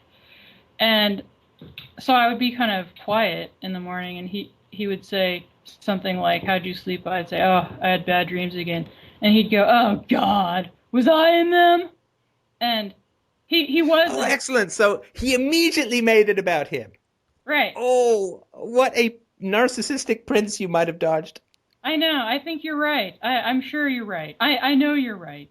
Well, and the dreams are, the abuse is coming from inside the house. The abuse is coming from inside the house. The calls are coming from inside the house. Run! Right. And because a lot of the dreams were not just my family of origin, but he was in them being mean to me, and it was really disturbing.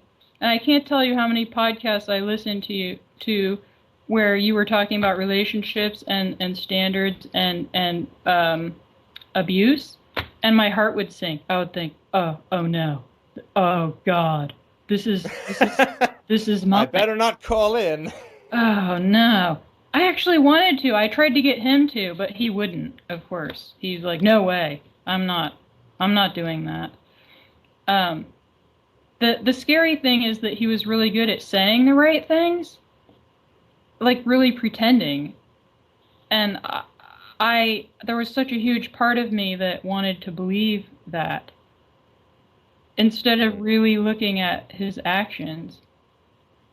So I guess like that's the other part of my question. I mean, it's just Okay, but look, the relationship 101 is you know we all have had people who've harmed us in our life and to various degrees. You know, I've seen your adverse childhood experience score. It's off the charts. So I'm obviously, as I've said before, incredibly sorry about your experience as a child.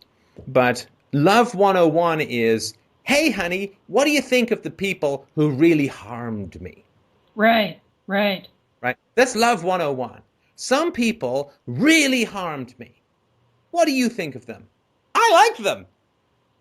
Yeah, that's right. Right? I think they're fine. I think you're judgmental. I think you use terrible medieval terms like evil, and that's bad. It's like, wait, you just said I was bad for using the word evil? So my judgment of evil people is worse than the evil people did to me.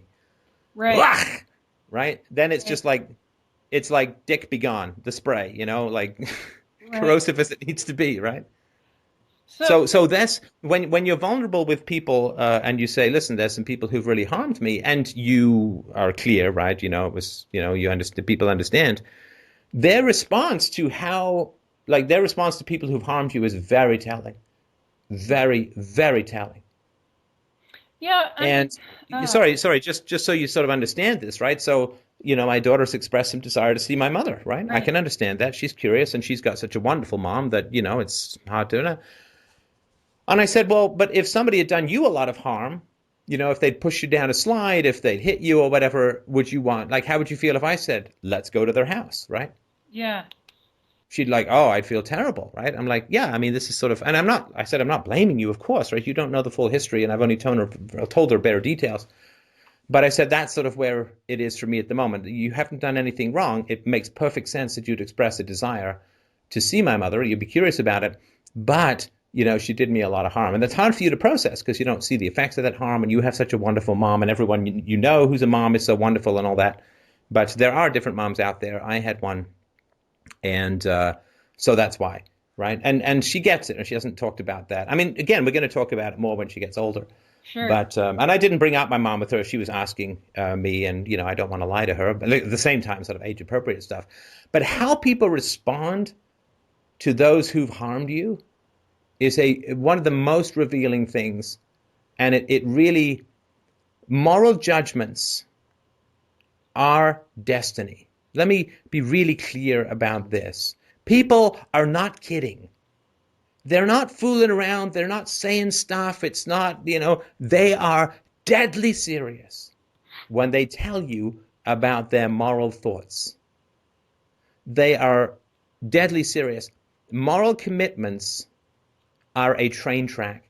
They lead you to heaven or to hell. Mm-hmm. You have a choice in your moral commitments, and you have a choice in your willingness to think or not to think. You do not have a choice where your willingness to think or not think will lead you. You have a choice to look at a compass when you're lost, or a GPS or a map. You do not have the choice to control what happens if you choose the wrong thing. You can choose to smoke or not. You cannot choose whether smoking is good for you or bad for you. Right. So. And sorry, no, go ahead. I don't want to rant too much. So I guess, like for me, I was a person who thought that children should be spanked. I mean, it's not like I advocated it, and I chose not to ever have children because I always thought, well, one, I thought it was the most important job you could ever have in your life, so you better freaking well be prepared for it, and I never felt prepared. And I also had a miserable childhood, so I thought I'm not bringing a child into this world to suffer what I had to suffer, without realizing that that didn't have to be the case. But I changed my mind. So how long do you give somebody to change their mind? I mean, can you Well, recognize at no. one It's point that first of something all, sorry. changed? First of all, changing your mind is not a binary process, right? Okay. Right. Philosophy is not, well, I'm going this way, I'm just going to turn around and go the other way, right? Uh-huh. Philosophy is, well, the seas are stormy, Uh-huh. the stars are invisible, the clouds are everywhere, and it's a moonless night. I got to sail the sea. Do I get a map and a compass, right? There's no, like, it's just a matter of navigation, right? Mm-hmm. And so there's no such thing as, well, this person's a bad person, then they changed their mind and they became a good person, right? It really is just a sense of, well, people are lost without values, they're lost without philosophy, and you give them a GPS. Right. And they look at that GPS and they say, oh, fuck that. That leads me into some difficult territory. That leads me into some emotionally uncomfortable things. This GPS puts me on a path that puts me in conflict with other people in my life. So then you say, GPS is bullshit, and you throw it in the ocean, right? Uh-huh. Or you say, well, I don't know, it seems kind of weird. I guess this thing has some value to it. Let me give it a shot, right? And then some people will go a certain distance, and then they will stop, right?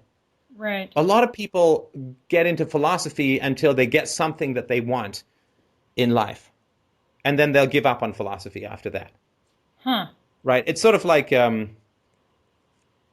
people who train to be Olympic athletes, right? When they stop being Olympic athletes, they stop training Right. that much, right? And so for a lot of people, philosophy is like, oh, cool, I got some medal. I got that job I wanted. I got married. I got bad people out of my life. Woo, I'm done, right? Mm. I got my medal. To hell with the rest of it, right? But philosophy is not something that gets you a prize and then you give up on it, right? Right. Philosophy is just a lifelong process of continuing to bring wisdom and truth and reason and evidence to yourself, and if you have so inclined, to as many people around you as you want to. Right. And so the idea is like, I just have to get him to change his mind. I just have to get him to reverse direction, Mm-hmm. right? I mean, when you first heard these podcasts in 2011, Right. how many did you have to listen to be convinced that there was some value in philosophy? Oh, I saw, well, as Jeff Berwick posted your video, The Story of Your Enslavement, and I watched it like 12 times, and then I said, who is this guy? I have to find out who this guy is. And then I set up an account to donate, and I mean, it was like right then, I have to know more about this. Is amazing. Okay, so I you mean, were ready for it and you were primed for it and you just started imbibing it. So you were exposed to philosophy. And I'm not obviously saying that this is there's the only philosophy, the only valuable philosophy, but this is the philosophy you were exposed to. And you were like, whoa, I didn't even know I was thirsty. I'm going to drink a lake, right? right. Yeah. But your boyfriend was also exposed to philosophy through you, right? With Right. somebody who was already blazing the trail, with somebody who'd already showed the positive effects, with somebody who was always already reaping the rewards, right? And so he was exposed with more support to exactly the same information that you were exposed to, right? Right. And what did he do? People's first reactions are almost always their destiny, their final destination. Almost always. It doesn't mean 100%. I get a few emails from people who were like, oh, this was like the most annoying, terrible thing in the world. And then they like, well, but I kept listening, I gritted my teeth, and then I finally got it, and whatever, this is great. I mean, Mike, how often do you get those? I get maybe one or two a year. It's not too often. Hardly ever. So how many do you get a year? One, I think, that I can recall. Okay, so I don't know. Off the top of my head, I don't know what we're doing. Couple of million shows a month, so let's just say Between 3.5 and 4. conservatively. Okay, that's just from our Mhm. side, not counting the radio, Yep. not counting other people's shows, not counting Joe Rogan's websites and the Zeitgeisters, and I mean, so just a couple million. So let's just say 1 million people new a year, right? I mean, that's hugely conservative, but out of 1 million people, new listeners a year, one or two have a recoil, stick with it, and get the value. Mm-hmm. So I would not hang a lot of egg fertility future expiration dates on 1 in 1 million, particularly when they're not sticking with it. Because the only people who write to us and say, I hated this stuff, then I listened, and it's the people who kept listening, right? Right. Right. Yeah, it was weird because he would say that it was really interesting and he liked it, and he would even say to me, "Oh, do you have any Steph? Let's put Steph on in the car." And he would claim to like it, but then often it was like then he would attack me later, right, by saying, "You're so intense. You're heavy all the time. Why can't you lighten up?" Uh, so Oh, so he really wasn't so good with the thinking part, right? right. Intense. Yeah. What does that mean? Am I'm, I a laser? Are you moonlight? What does this even mean? You're intense. I know. You're heavy. Well, yes, gravity works on me as well, although fortunately not my boobs. But what does that even mean? Right. I mean, you're heavy, intense, and not lighty enough. And it's like, yes, and you're pretty. So not so much with the talking, pretty boy. Well, and I as I Please tell me he was pretty. um well I don't know. I mean, I have a friend who doesn't think so, and I mean, he wasn't ugly, but he wasn't particularly, like a handsome guy. I don't know. So wait, for 10 years You you met put him. out for dumb and ugly? You met him. Did I? Yeah, he took our photograph. Oh, of course. I didn't put two and two together. 10 years. Wow. Yeah. That Yeah. so yeah, he's like average, I guess. Yeah. And old. Yeah, 10 years older than me. Yeah, I mean, I feel safe talking about him because I'm a continent away and he can't hear me anymore out of one bad He ear or won't something. be listening, I guarantee you. He won't be listening. He actually said when he walked out on me, he said, "You're going down the path of philosophy and reason and logic, and I don't want to go down that path. I want to be dumb and silly." So I Is that kept, what he said? yeah. I can grant him his wish. It's magic. Yeah. So it couldn't be more clear to me than that. Part of me was angry that, like, why did it take him so long to tell me that? But he did tell me.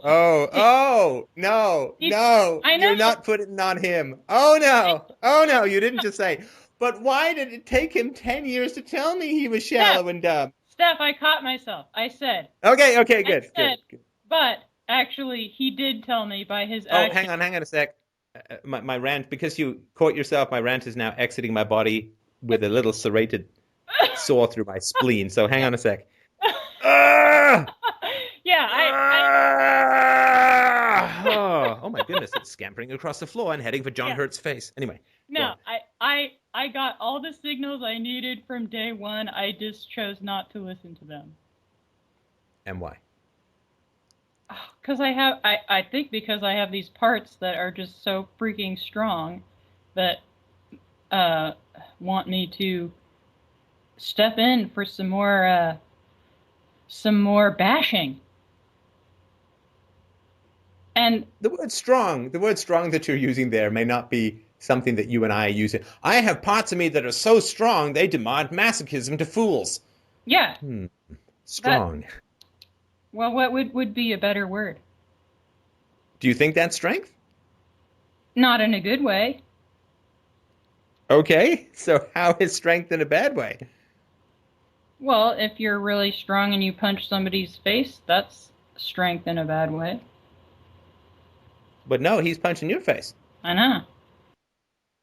Oh, so it's strong if you go and get like tattoos on your eyeballs or something that's incredibly painful and self-destructive. It's strong if you grit your teeth and go through it. Um, well, I think what I meant was I have parts of myself that overpower uh, rationality or the ability to take action that would be better for me. And so you mean parent pots. Right. Yeah, I would. Yeah, I would imagine so. I mean, it's So, interesting sorry, now. go ahead. It's been 2 months, and literally for about a week to 10 days after he left, I had some really vivid dreams where he was in them. And now almost all of my bad dreams have gone away, except my mom contacted me in the last couple of days. And so I had a couple of dreams about her and some family stuff. But for the most part, I all my bad dreams have gone away. Right, right. Okay. I'm still not sure why you stayed in there for 10 years. I I mean, know. so, okay, so maybe he was like your dad in some ways, right? And your dad didn't listen and all that. Did you have like if I break up, my parents will be proven right kind of thing? Um, I I felt I think I had a knowingness that my ex would turn into who he really is, which is he doesn't care at all. And now I've had to hire an attorney. We built a house together, and he's basically wanted he closed the joint savings account and took all of it, and is not wanting to He split every. stole your money? Yeah, Oh, God. yeah, and he's claiming it's not mine, Oh my God. even though. Under what? Possession is 9/10 of the law defense? Well, I mean, it's sort of a little bit complicated, but basically, I viewed everything as ours. I mean, I earned decent money, and so I was proud to be able to cover most of the household expenses out of my salary. So I viewed a lot of his income and as well, would leave that in savings. Oh, so you paid more of the bills, so he was able to save more, and then he's saying, "Well, that's my money now, right?" Yep, exactly. Oh man. Yeah. And why? So, so you were also paying for him. Um, yeah. Um, Oh no. Why are you pausing there? Is this news to you? Well, it varied because he had a wealthy family, so he was put on as a member of an LLC, which received distributions. So, but they were erratic. So there were times in the winter, he was a house painter, where he didn't have much work. So yeah, it was my salary that paid all the bills. He he was a house painter? Uh-huh. Do you mean like Michelangelo with the Sistine Chapel creating glorious works of art, or do you mean like No. Like it's one color from end to end? Well, yeah, it's like what color do you want your fascia board and your deck railings and your siding? Oh Lord. Oh, Polly. Oh, what are you I know, doing? I know, I know. I mean, couldn't he be like a hot broke drummer or something? Oh, he was a drummer, Steph, but he was, Oh no! Oh no! but Oh not a successful one. no, no! Listen, you don't understand. A lot of drummers only make it big in their 50s. Like a lot of people don't understand that. It takes a lot of time and a lot of work, but by the time you can barely hear anymore, you're good to go. Okay, well, good, good for him. He can do that by himself now. What? I mean, seriously. Oh my, I'm sorry. I shouldn't laugh. I shouldn't laugh. No, Bad host, bad host. it's very What do you think his IQ was here? okay How long had he been a house painter? for 20 some years. Ah! Oh no! But here's what happens, right? He's like the blob. Anyway, sorry, go on. Here's what happens. I did not finish high school, but I I I love to learn. I mean, I just devour stuff. So I'm self-educated. And Did he have abs? At one time, but not. I'm No, the one. when you met him when you were 18, he might have had abs, right? Yeah, we all had abs at 18. Yeah, I'm the one with abs actually, but I really got into fitness, and he didn't want to do that even. But I'm sorry. Do you mind if I know you're just complaining about shallow guys, but do you mind if I just mention something about your appearance? Oh God. Okay, go ahead. No, if you don't want me to, I won't. I think it's wrong. It's Okay. fine. This woman is gorgeous. Oh my God. No, you are. You're gorgeous. Thanks, Steph. And I just wanted to mention that. So, gorgeous woman, self-educated, self-starter, making good money with mouth-breathing house painter who is frightened of philosophy. And he actually he said he was afraid of me. Right. And right. Yeah, I mean, this is one of those things where I work for a private investor who went to Harvard and Stanford, and we've talked a lot about education, and he's very sweet, and he constantly will give me articles about how formal education isn't all it's cracked up to be. And I've studied Austrian economics under his tutelage, actually, for a few years and read tons of material. So he jokes about me having a PhD in economics, but there's still a deep-seated, it's less now, I'm working on it, but there's still kind of a deep-seated, I don't measure up to everybody else. No, but Polly, I think I can understand that gap. Because it's true that you've been studying Austrian economics and philosophy and self-knowledge and history and all that, and listened to what I think is one of the smartest shows in the world, which is this one. But what's tragically been missing from education is how to put tape against like a baseboard so that it's straight. Right? No, because Austrian economics knocked that off in a long weekend. Like taking tape, pulling the tape, and then like putting it against stuff. Yeah. And then taking stuff and putting it on walls. So see, that's tough. He had a bachelor's degree in fine arts. So he was articulate, and he could say the right things, but he didn't do them. And I have fear about fully expressing myself and what my capabilities are.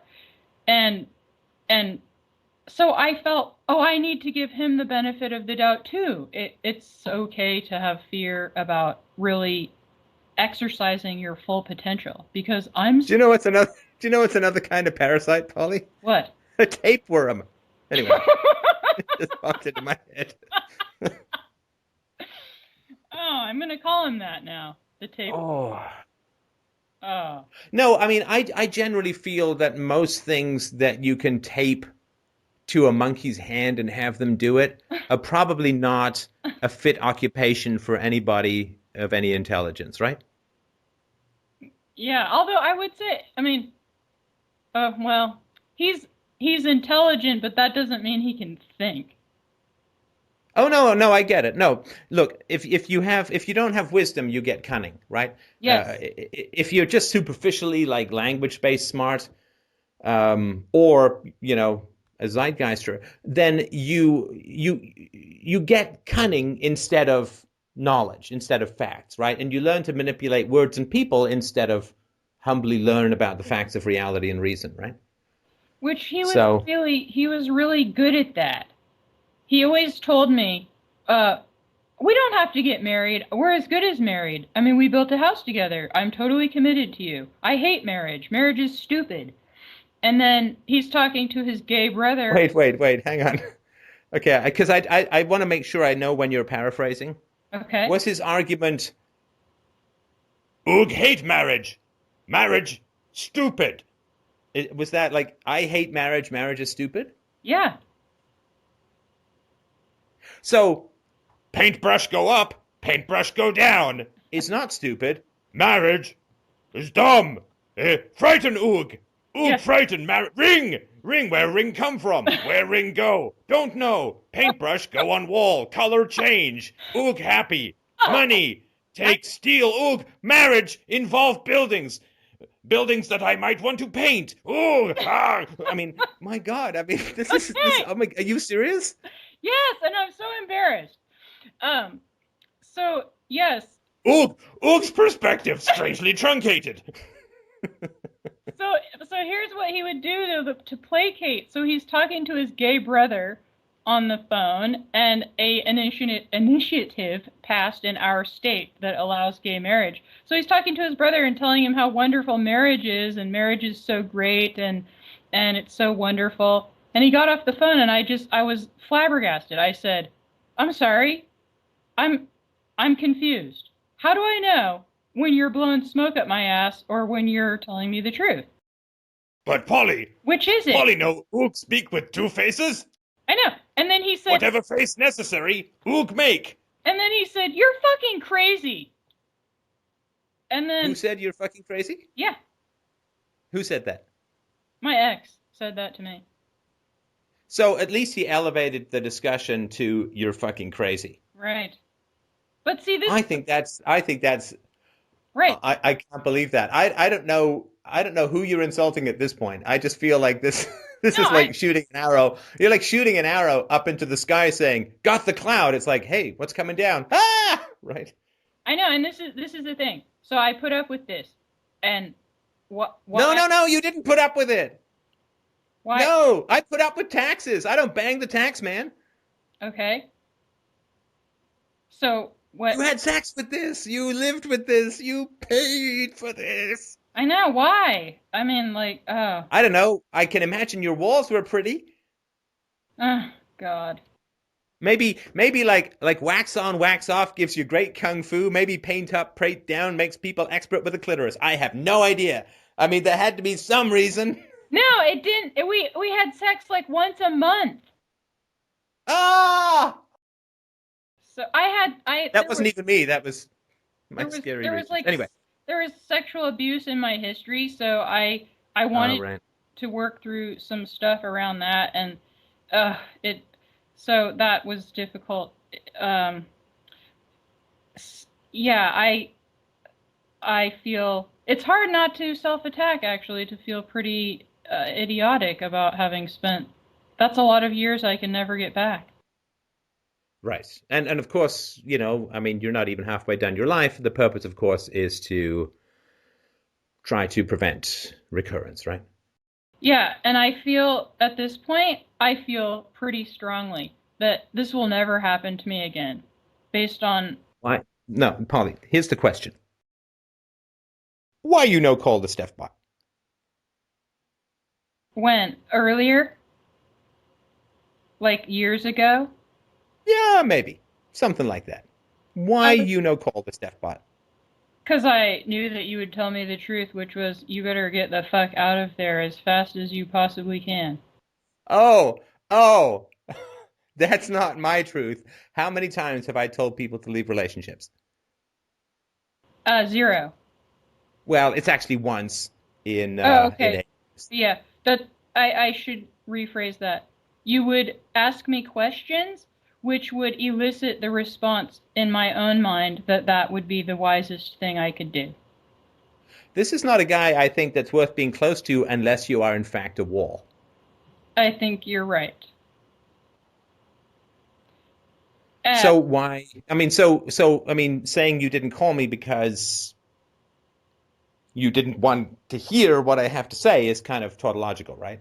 I was afraid. I was really afraid of what? That financially, I wasn't sure, especially 4 or 5 years ago even, I wasn't sure how I would make it. I don't have anything to do. I'm not close with my family. My family's not financially able to help anyway. So it felt like I felt like I was trapped. And okay. I'm not a mathematician, but you were talking about 4 or 5 years ago, right? Yeah. You found the show 2011. It is now 2014. Yeah. Hang on, carry the 2. Let me just take my shoes off here. No. That would be 3 years ago. So I think it's wonderful that you're telling me why you didn't call me before you knew me. True. But if you could, if you could perhaps talk about the time after you had found the show, Yeah. that would be helpful. Right. Well, yeah, I was afraid of how defensive parts of myself would be about hearing difficult truths. And then what happens is I hear something, I know it's true, and then I'm like, oh my God, what do I do? I have to do something. Yeah. And So go ahead. uh, financially, well, based on my education too, I've worked a lot of different jobs, and so my income has gone up and down from a lot of money to hardly anything.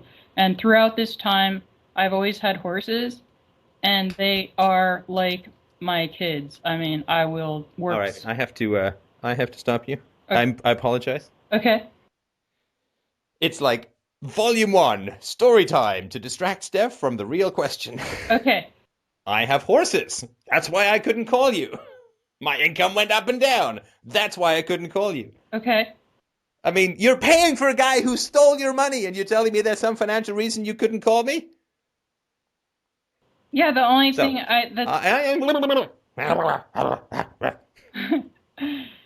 you have reduced me to growling. Okay, I'm sorry. I'm Ugh.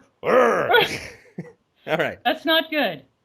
I will tell you why you didn't want to call me or why you didn't call me.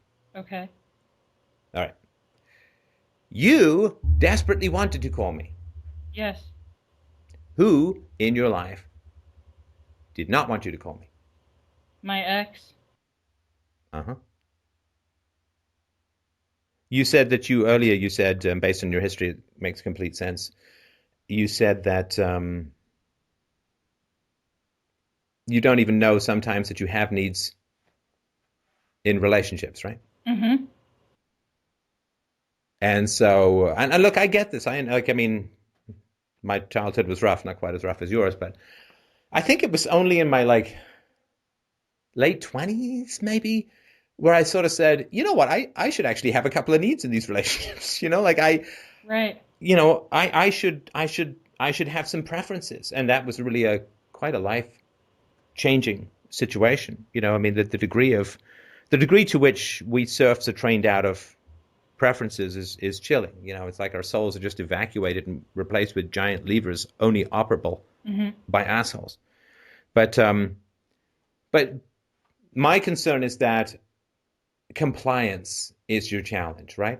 Because in your primary relationships, which is almost like taking the word relationship and taking a deep shit on it, but your primary relationships were all about conforming out of terror and abuse to the needs of other people, right? Right. And so your boyfriend did not want you to call the show, right? You said, hey, let's call together, which would have been fun. Right. No, because I would have spoken to you and I would have, I don't know, sent cave paintings to him or something that he could, follow along, like a C-spot, manipulate good people kind of thing. A pop-up book of some kind, which would be like a Stooges poke to the eyeballs. But anyway, so my concern is so if you've not identified, what I think is the pattern, which is that you comply with the lowest common denominator around you, which we all do. Look, don't get me wrong. This is why it's so important to choose your tribe wisely. Right. We conform to the tribe. We are social animals. Mm-hmm. We are dogs, not cats. Right. Or horses, if you like. They run in herds, right? Yes. So you will conform to the lowest common denominator of whoever is around you, which is why you can't have a lowest common denominator. You can't say, I'm going to have 10 great people to my dinner party and one loudmouth farting drunk who calls everyone a fucking asshole and throws a beer bottle at the wall, right? Right. And then paints it. Because you're going to have a shitty dinner party if there's one asshole there, right? Right. So you can't have dum-de-dum great people I'll dip my standards hugely, and then dum-de-dum great people, right? We will always conform and comply to the lowest common denominator around me, which is why I don't allow people of low quality around me. I just don't, and it's not, I mean, sometimes I'd like to, Yeah. because, it seems like a kind of an effort keeping the giant containment mothership of security in my Yeah. life. Right. But I know that because I was raised compliant to crazy, I can't do crazy. I can't be around crazy. I can't do it. Right. Like when they say once an addict, always an addict. Sure. Well, it's the same thing. Like I think the Toxic Twins from Aerosmith, Uh-huh. Steve Tyler and Joe Perry, basically snorted most of Peru up their nose in the 70s and so on. Like when they got clean, like they couldn't be around anything. Right. Drugs, drinking, anything. Like, cough syrup, they just hacked their lungs out instead, right? For like 20 or 25 years. I think that Tyler now says he can maybe have a beer, a beer after like decades. Right. That Right? makes So complete sense to me. so this is really important. If you've been raised in compliance to crazy, you can't have crazy people around you. Right.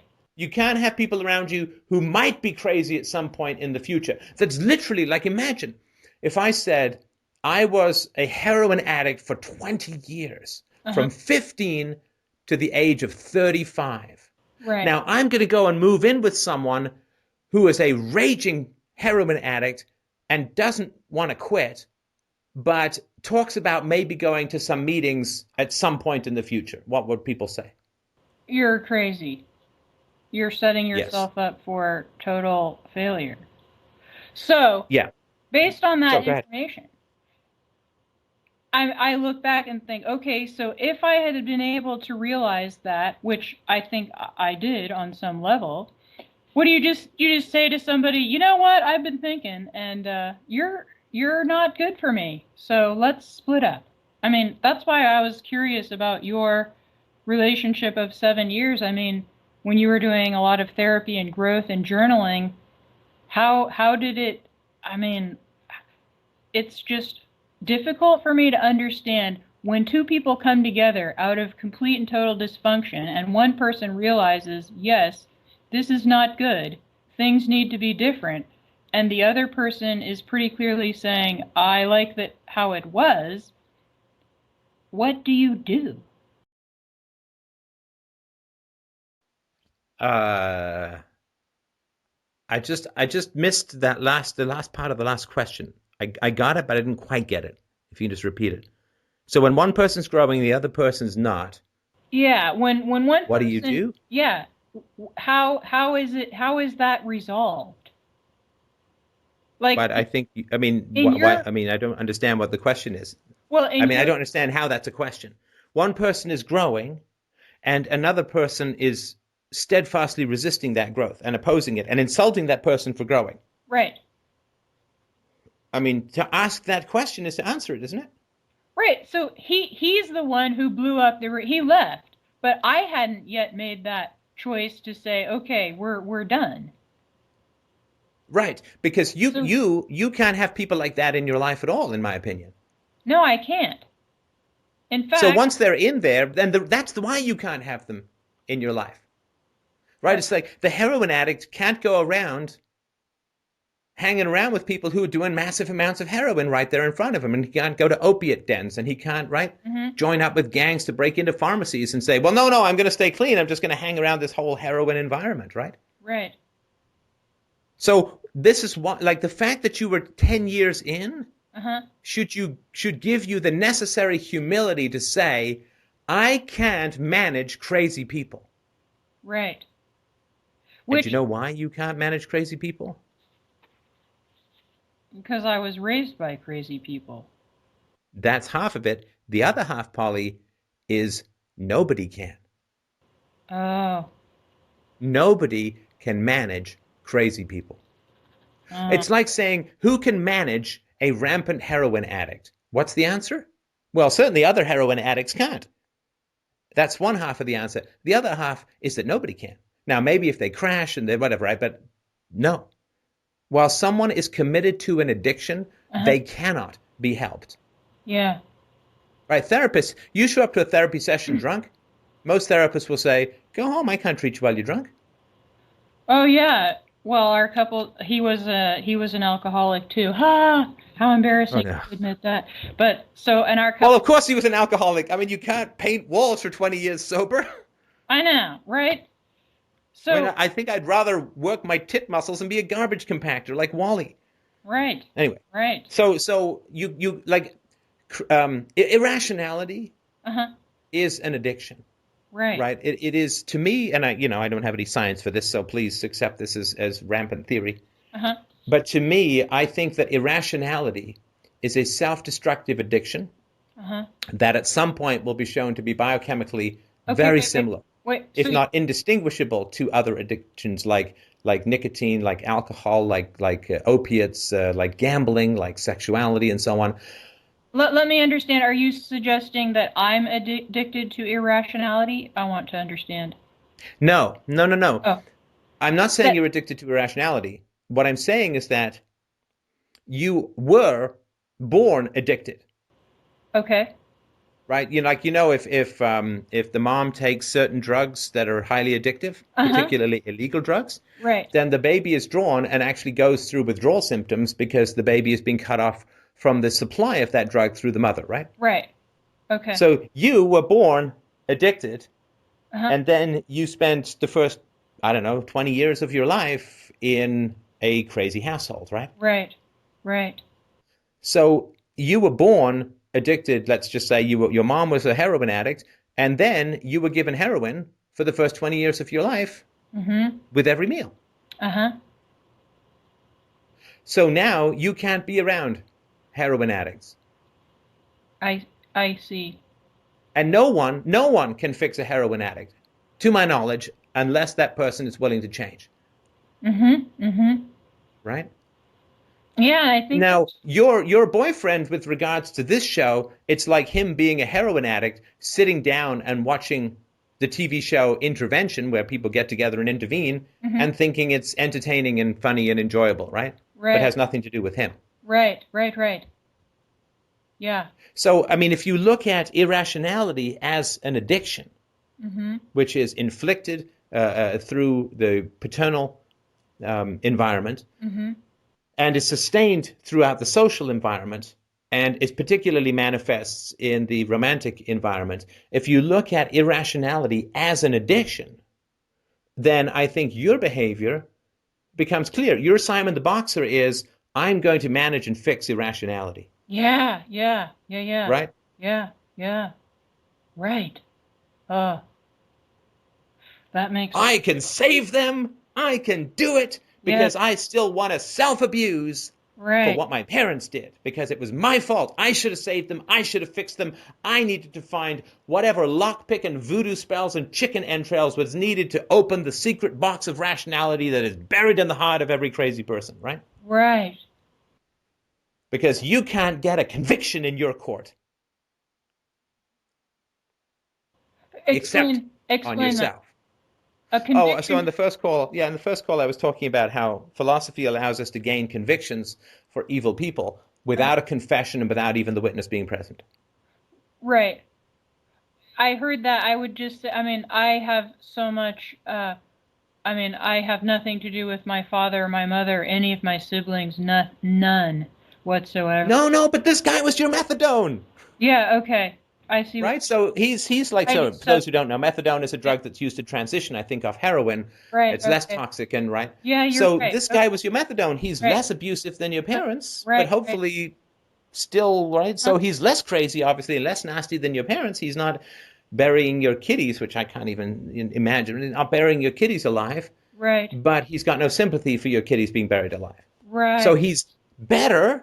He's your transitional out of Sure. addiction object, right? Now, it could have Right. been a little faster, perhaps, but Yeah, for sure. Okay, that makes a lot of sense. but this is what I really need you to get, and this is what I want everyone to get. You cannot fix someone you're screwing. You cannot fix someone you're romantically involved with. You cannot fix someone you're sleeping with. Mm-hmm. You cannot fix someone you're living with. I mean, wouldn't you say you can't fix anyone, period? Well, I mean, that's a technical question, which is, if I didn't think anyone could be helped, I wouldn't be doing this show, right? Correct. So, can I fix someone? Well, technically, no, of course, right? I can only make a case. Right. I can only put a perspective and make an argument and apply principles, right? Correct. So, no, I can't fix anyone, but that doesn't mean no one can be helped, right? I mean, Absolutely. no one can stop anybody else from, if they want, eating a Twinkie or having a beer or whatever, right? Right. You can't physically and permanently stop someone, but does that mean no one can help any? Right. No, I see what you're saying. But I don't call people up randomly and inflict this conversation, right? I am the receiver of callers. Right. And if somebody says to me, basically, Steph, fuck you, you crazy bastard, I want to have nothing to do with your conversation, it's like, yeah, okay. Then let me switch to someone who will, right? Right. Okay. Well, the good news is I have an excellent therapist, and I am learning a lot more about not engaging. I'm recognizing when I start to want to engage with crazy people, and to convince them, like I start stacking up the arguments in my mind about whatever it might be, usually about aggression toward children. And now, I'm more likely to say, okay, I don't need to engage with that. No, but no. This is what I'm trying to. You're still talking about your needs like you're like you're an island, like it's just your needs. This is what I really need to draw your focus to, Polly, which is that you really have to question the degree to which your needs are the other person's needs. Because with crazy people, one of the things that crazy and irrational people are incredibly good at doing is making their needs feel like your needs. Yeah. Right. I mean, crazy, irrational people really, really, really want sane people to engage with them. Right. Do you get why, right? Kind of on a visceral level, I can't verbalize it, though. I think there are two main reasons. One is that they get to not feel crazy. Right. Well, But the second and more sinister level is that then if a crazy person can get you to interact with him, then they can claim a massive and visceral victory of irrational over rational. Yeah. They win because they are in control of the situation. They get to make rationality impotent and themselves in charge. Right. Or as my daughter would say, crazy would be the in charge one. We don't want that. Right, but this is so essential. Every perspective wishes to feel dominant in the world. Religious people want to feel dominant in the world. Right. Democrats want to feel dominant in the world. Republicans and totalitarians and communists and irrational people wish to be dominant over the world, which means dominant over people. Irrational people can conquer nothing of reality. The only thing they can do is infect the human mind. That is their only reality. That is the only efficacy they're capable of, is control of people. Because the world can't be irrational, only people can be irrational. So if you're crazy, the only thing that you have, the only shot you have at power and efficacy and control, back to the story of your enslavement, is domination over other people. Because you can't wish reality into irrationality, but you can manipulate people into irrationality. And so all perspectives maintain themselves through a sense of power, through a sense of efficacy. If tomorrow morning nobody in the world enabled crazy people, crazy would stop by mid-afternoon. Ah, to the degree that it was physically possible if people weren't just completely batshit, right? yeah. And so every perspective seeks power and domination in the world, and the degree to which it gets it is the degree to which it maintains and grows. Uh-huh. Right? All Christians wish everyone was a Christian. All Muslims wish everyone was a Muslim, right? Right. And so crazy people need you to engage with them because then crazy has power. Crazy has control. Crazy can make people do stuff. Right. Crazy turns you from a human being into a livestock squirting milk into the big bucket of madness known as mankind.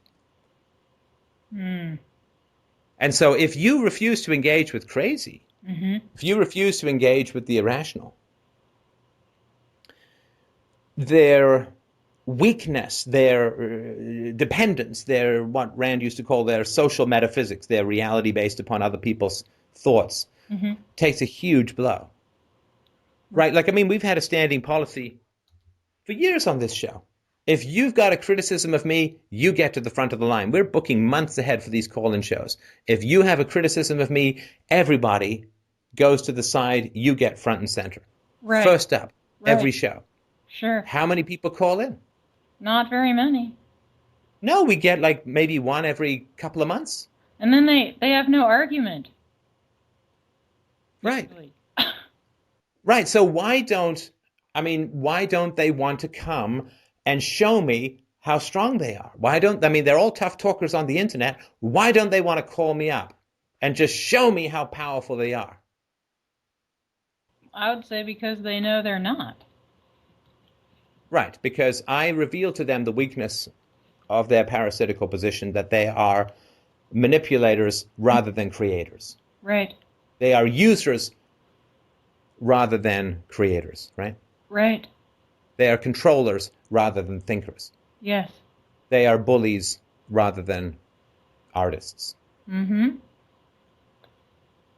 So nobody, the guy who talks tough, who finally, I could beat up Mike Tyson, I could do it. And Mike Tyson says, hey, I'll fly you, come into the ring, man, we'll film it. Right.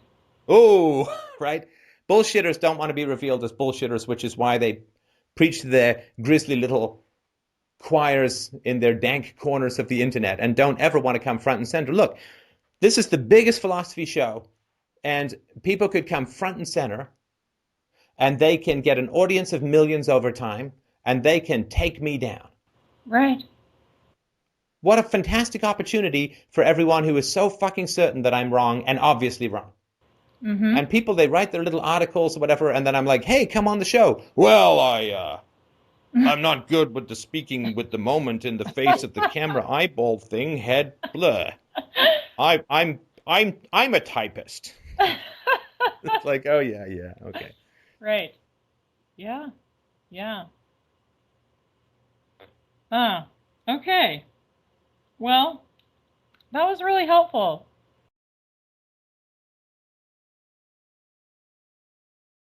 Tell you what, I'll cut a deal with you. I want to talk to you when you're dating. Yeah. I'm not saying, right, I know you take some time and all that, but if you find a guy who's like getting your jimmies shimmied, then like you're attracted or whatever, You got to go through just give me a steps. call. It doesn't have to be a show. It can be a 10-minute conversation. Right. Just give me a call. 10 minutes versus 10 years, right? Maybe I'll completely wrong or whatever, but give me a call. I'm Skype is on, right? My daughter is old enough to entertain herself for 10 minutes. Yeah. Give me a call. I promise. Do you? I take that very seriously. I don't want you to be like, oh, well, now it's been 3 months and I forgot that I take this very seriously. I want to know. If you promise me, right, that's like not, well, I promise. That to me is like written in blood in the sky. If you promise me, then I really expect to hold you to that. I want to hold you to that promise. That's my word is gold. Good. Then we're on the same page as far as that goes. I just really wanted to, I thought it was, but I just wanted to check because some people I promise.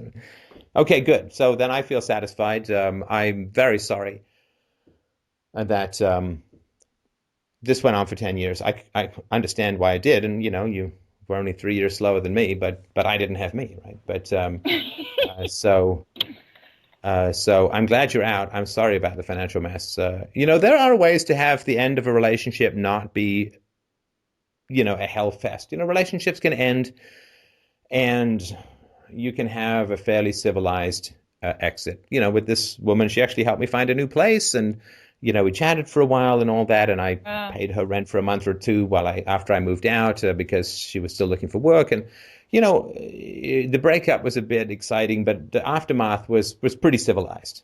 And so I do think that it can be that way. I'm sorry that you should listen to a Chris de Burgh song called "The Painter."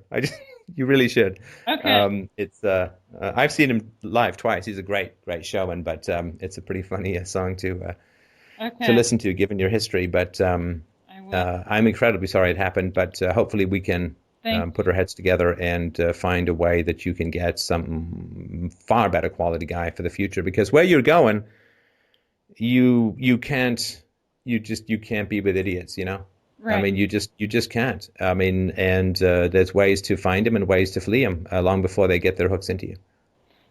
Yes, I think that you are correct. Anything you want to add? I can't think of anything. I really appreciate the opportunity to speak with you. Thank you. Yeah, you're welcome. You'll keep us posted? I will. All right. Thank you. Okay, well, I'm just going to take a tiny break, and I need to get something to drink, and I guess we'll do maybe one or two more calls, and so I'll be back in a sec. Thanks, Steph. Thank you. All right, part the second. We are ready to roll. All right.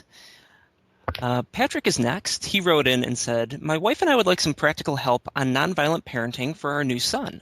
Some advice on preventing the passing down of the damage to our children, and general tactics for dealing with some challenging situations. We have a good understanding of the why for nonviolent parenting, but are drawing a fair amount of blanks on the hows." So, go ahead, Patrick. Your son to be? When's he going to be born? So we have a 9-month-old now. At the time that was written, I guess he was 8, and we have since found out we have another one on the way. So it's even more important. I actually have a 15-year-old daughter as well. I'm 33 and had her when I think we got pregnant with her when I was 17. So that was a pretty rough situation. I really, it was children raising children at that point. But Right. So, yeah, she's 15 now, and then we have, like I said, we have a 9-month-old son and another one on the way. And I actually have my wife, Elena, here with me, so we're both here. Hello. Congratulations. Hello, sir. Thank you, sir. So how far along are you with the next one? 3 months. All right. So can't feel anything yet, right? Oh, no, just a whole lot of sickness and very tired. It's the miracle of life. Yeah, no, Yep, pretty I much. remember it well. It's beautiful in hindsight, I guess, but it seems kind of goopy in the moment. But then I probably don't need to lecture you a lot about being pregnant. So what are the practical stuff that you see coming up that seems obscure, like how to do the peaceful parenting thing? Oh, wow. Well, I guess back when I kind of initiated having this call with you, it was right after originally you had said that, you kind of solve a lot of problems with bribery. And that made perfect sense, and it answered a lot of my questions. And then a few weeks later, I think you released a video where you mentioned that some new data you had seen pointed to bribery being wrong or bad. And so then that kind of threw me for a loop, and then that's when I kind of asked for this call, because then I had no idea kind of how to negotiate these difficult times. But then recently, like a week or two ago, I think I heard you put out another video where you said, well, you kind of rejected that. And so I wanted to kind of maybe get you to clarify where you are on kind of bribery. What's it worth to me? Just kidding. Want milk and a late night. I get that, and understand, right? This is just all opinion time and just experience time. You don't want to be bribing your kids about everything. Like I get that. I really do. At the same time, there is bribery in life. I mean, how many people love their jobs and would do it for free? Well, maybe you two are in the lucky few, but most people don't, right? Right. As is evidenced by the fact that they win the lottery and they do the funky chicken dance right out of there, right? And so there is bribery in life. And I mean, we do this sometimes even with ourselves, like, I'll have a piece of cheesecake and I'll do an extra workout kind of thing. So I think that there is bribery in life. I think that I still use it on occasion with my daughter. I think obviously constantly bribing your children is bad. And certainly I don't bribe my daughter for any negative behavior because that basically just becomes being bullied. Like, yes, I'll buy you a candy bar, but you can't have a tantrum. Yeah, right. Okay. that we've never done. The bribery is honestly, I mean, thinking back, it was at the level of, when she was a baby or a toddler, if you use the toilet, you get a Skittle, which So was, positive things that you want them to yeah. do. So, yeah, positive things. But we certainly, I mean, my daughter's never had a tantrum, and people, they don't believe that. But she's not moody at all. Like she's not moody at all. I was just talking about this with her yesterday because she met a girl who's a bit moody, and she's like, well, that's different. And I'm like, yeah, I mean, she's sort of, sometimes she's happy, sometimes she's grumpy, and we don't know why. And I said, am I ever sad or upset and you don't even know why? And she's like, well, no. And I said, does that ever happen with mom? And she says, well, no. And just said, did you ever feel that way? She says, no, I'm happy like almost all the time. Like Yeah. unless I fall, I cut myself or whatever, right? I trip. I'm happy all the time, and she is. I mean, she's very even keeled, and occasionally she could be a bit teeth grittingly positive. Right? No, seriously. She's like literally right. So I got one of the $1.50 donations the other day, and I was like, "Oh man!" And she's like, "What?" She's like, "Some guy sent me $1.50," and she said, "But that's better than $1, right? At least it wasn't $1." And she's like, she's so relentlessly positive. It's like, you're right. It's better than $1. You're correct. Yeah. I can't take it.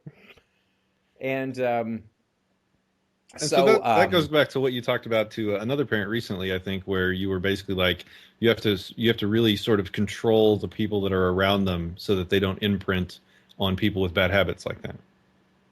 oh yeah, I mean, she met just once. She met a kid at a playground, oddly enough called Amina, who was Amina kind of kid.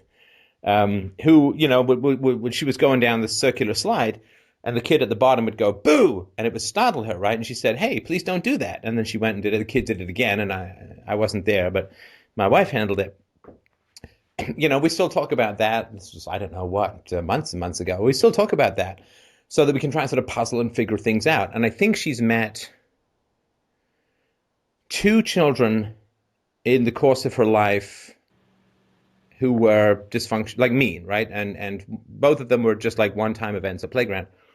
And yeah, we still talk about it, but that's it. That's all she's got. I mean, no one in her life has ever raised a voice, has ever threatened her, has ever punished her.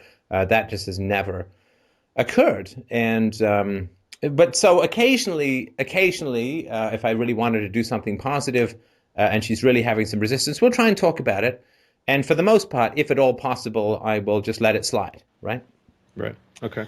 But for stuff like reading, I still think reading is important, and she can do it, and she's starting to do it on her own, and she's starting to get more enthusiastic about it. But I gotta, for a couple of months there, she didn't want to do it, and so yeah, we would. I would bribe her, not with like candy and stuff, because I don't want to get all that food stuff. But some positive reinforcement for a good job. Now, I mean, obviously, I do. Like, I'm trying to sort of think, maybe 6 a year in total. So it's not sort of the first thing in the holster, bribery. She's not doing something. Here, a candy. I get that's bad, right? Obviously, I understand that. Okay. But I do think that in areas where she can't perceive the benefit as yet,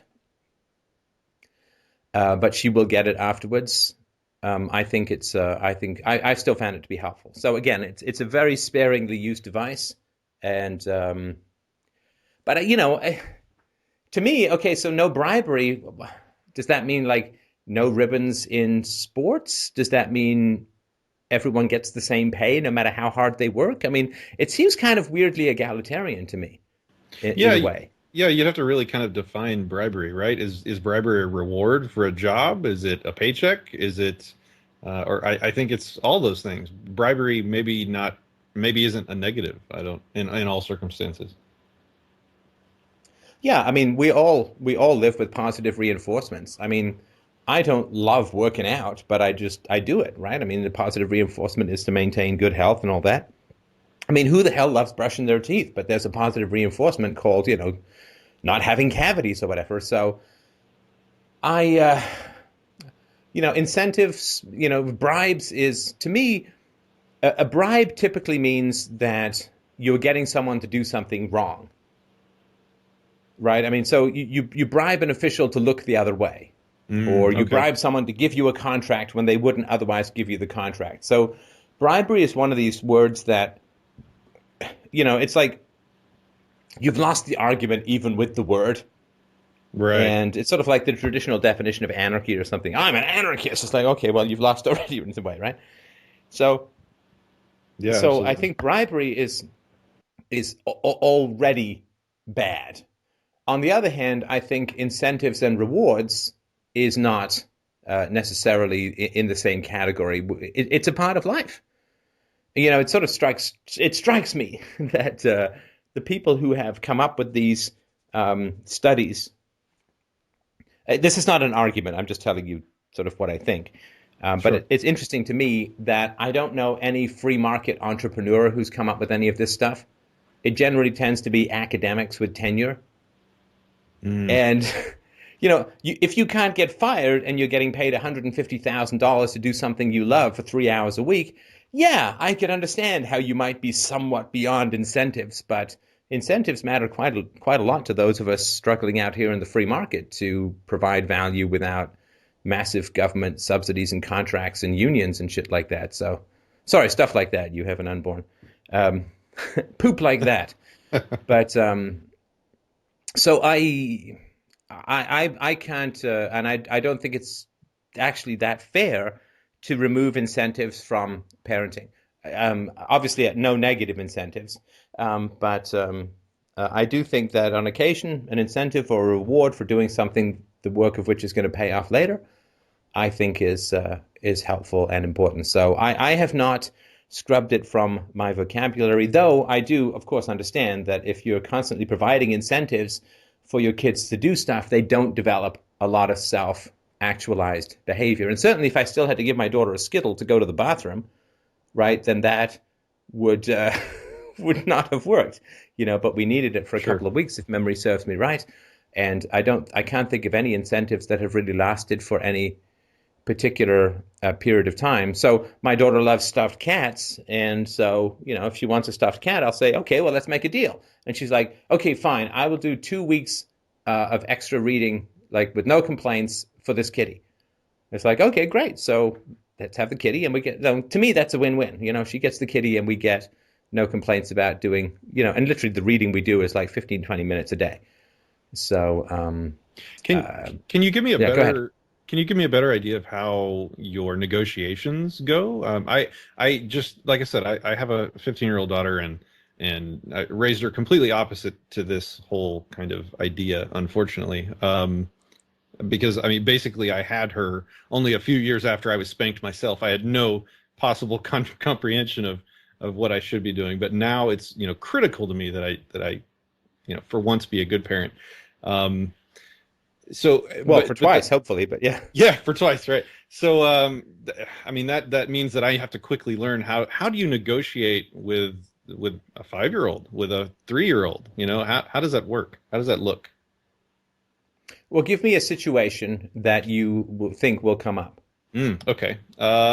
So 2 months ago, we were at a restaurant, and there was this kid running laps in between the tables. He went and got toy cars and was pushing them around in between the people. The parents totally ignored them. My response in the past would have been very disciplinarian. And then I just kind of looked at my wife and I was like, well, what on earth are we going to do? So so is that a good example? Sorry, did this restaurant have like hard plastic chairs and a play center? No. It was a nice restaurant? Yeah. Mm-hmm. And how old was the little boy? 6, 7, 5, 6, 7, something like that.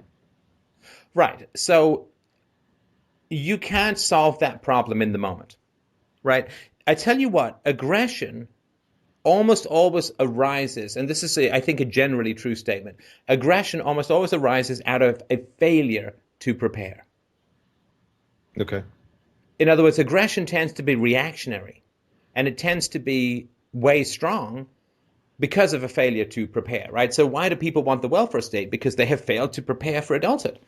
Right? Why do women want so many welfare programs if the husband is not around? Because they failed to prepare for being a good mom with a stable provider, right? So when there's a failure of preparation, there's almost always an escalation and an aggression that occurs on the other side of it. So the question is, for me, you say to yourself, I want to go to a nice restaurant next week, right? Right. Now, I mean, if you can go to a not nice restaurant, or whatever, then that's fine because kids are around and that's all understood. But let's say you want to go to a nice restaurant. Okay.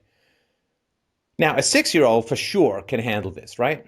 So what you do is you sit your kid down and you say, listen, we want to go to a nice restaurant. Now, a nice restaurant has fantastic food and it's not too loud and there's not a bunch of screaming kids, all that kind of stuff. So there's something that we want to do. Maybe not the screaming kids thing, because that sounds kind of derogatory towards kids. But now say, would you like to come to a really nice restaurant? Now, if the kid desperately doesn't want to come, then get a babysitter, right? Okay. Or find someone to take care of your kid, right? And you talk it up, right? Show them pictures of here's what it looks like. Look, there are candles. And at the end of the meal, you can blow them out. You might even blow them out at the beginning and have them light them again or whatever. It could be cool stuff.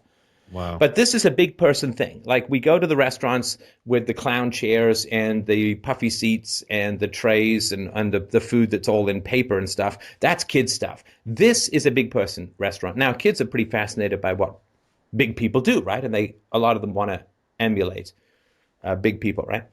And so you say, this is a big person restaurant. Now, if you want to come, we'd love you to come. But if you want to come, then it has to be different than a kid restaurant, right? Like you never see candles at a kid's restaurant, right? They say no. I say, well, why not? Because fire and little kids and stuff like that, right? Now, this has candles, which means it's for bigger and more mature people. So if you want to come, which we would love, then there's some standards behavior, right? You've got to sit nicely in your seat.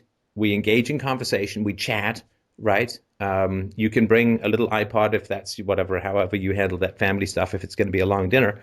But we're going to have chats, and you got your napkin, and we're going to dress up a little nice, but you can't be going down and running, between and so on. And you can't be, you can have maybe a few little toys in your area, but, so you sort of go through the whole list of what is expected of a child in that environment. Does that sort of make any sense? It makes perfect sense. And then who thinks after you about, explain that, who hang thinks on, about after you say that, you have to get the child's agreement to that. This is key, right? Once the child understands and the child has agreed, then you have leverage, right? Otherwise, you have to pile on with aggression after the fact because it's a lack of preparation. Sorry, you were going to ask something. Go ahead. No, I was just saying, I know no parents that actually sit down with their kids and prepare them for such, I guess, mundane kind of simple things, but I totally see how that would be huge. It would be absolutely huge. How's the kid supposed to know? Imagine you go to Japan. I mean, how the hell are you supposed to know what is the ritual for eating at a fine restaurant in Japan? Or let's say you go into someone's house in Japan. Yeah. I'm sorry, I should have brought table legs. I mean, like, I don't know, right? What they do in Japan for meals. I mean, I watch Sayonara, but that's probably not quite enough. So So when you're going to a new culture, you need some preparation. So if I was going over to someone's house in Japan, I'd go read up a bunch on what is expected. Do you bring a gift? Like in some cultures, if you admire something in someone's house, they've got to give it to you, right? Right. Right. Well, I mean, so don't go and say, I love your wife. I will take her home in a bag. Right. So you would read up on it, right? Well, going to a fancy restaurant is like, for a kid, it's like going to Japan. It's a whole new environment. So you've got to prepare them for it, right? Otherwise, if a failure to prepare is preparing for failure, right? Sure. Now, once you have a child's agreement, then you remind them every day, right? What are the 5 things going to a fancy restaurant? Remember, it's going to be cool. What are the things? Blah, blah, blah, blah, blah, right? Mm-hmm. Now, once the kids have agreed and they understand and they're ready for it, then you'll have no problems. And if the problems do arise, you say, hey, wait, remember, we had a deal, right? Right.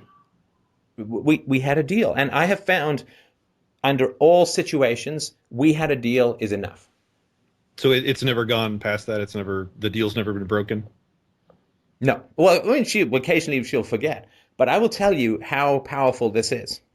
Okay. So as a father, and I'm sure this happens with moms too, I have a habit of attacking my daughter with tickle bombs. Okay. Occasionally, I am tempted to do this in a fancy restaurant. So my daughter and I were playing who can tickle who best when walking into a nice restaurant, right? Okay. Now and we're not allowed to do tickle bombs in a nice restaurant, right? Obviously, right? Right. Right. So she tickled me for the last time, right? And then when I was about to tickle her, she jumped through the doorway to the nice restaurant. She planted herself in front of the maitre d' and she said, Dad, no tickling. It's a nice restaurant. That's great. That's great. And she was 4 years old. Wow. I envy the connection you have with your daughter that I totally threw away with mine.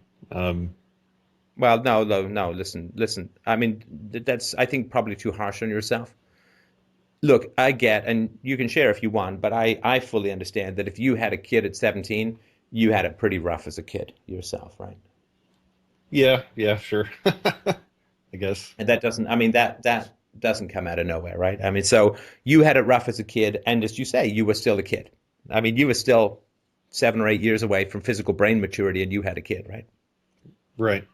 But I just try not to make excuses for myself because it was still my choice and my responsibility and No, fine. Look, but I'm concerned about you making excuses for your parents, right?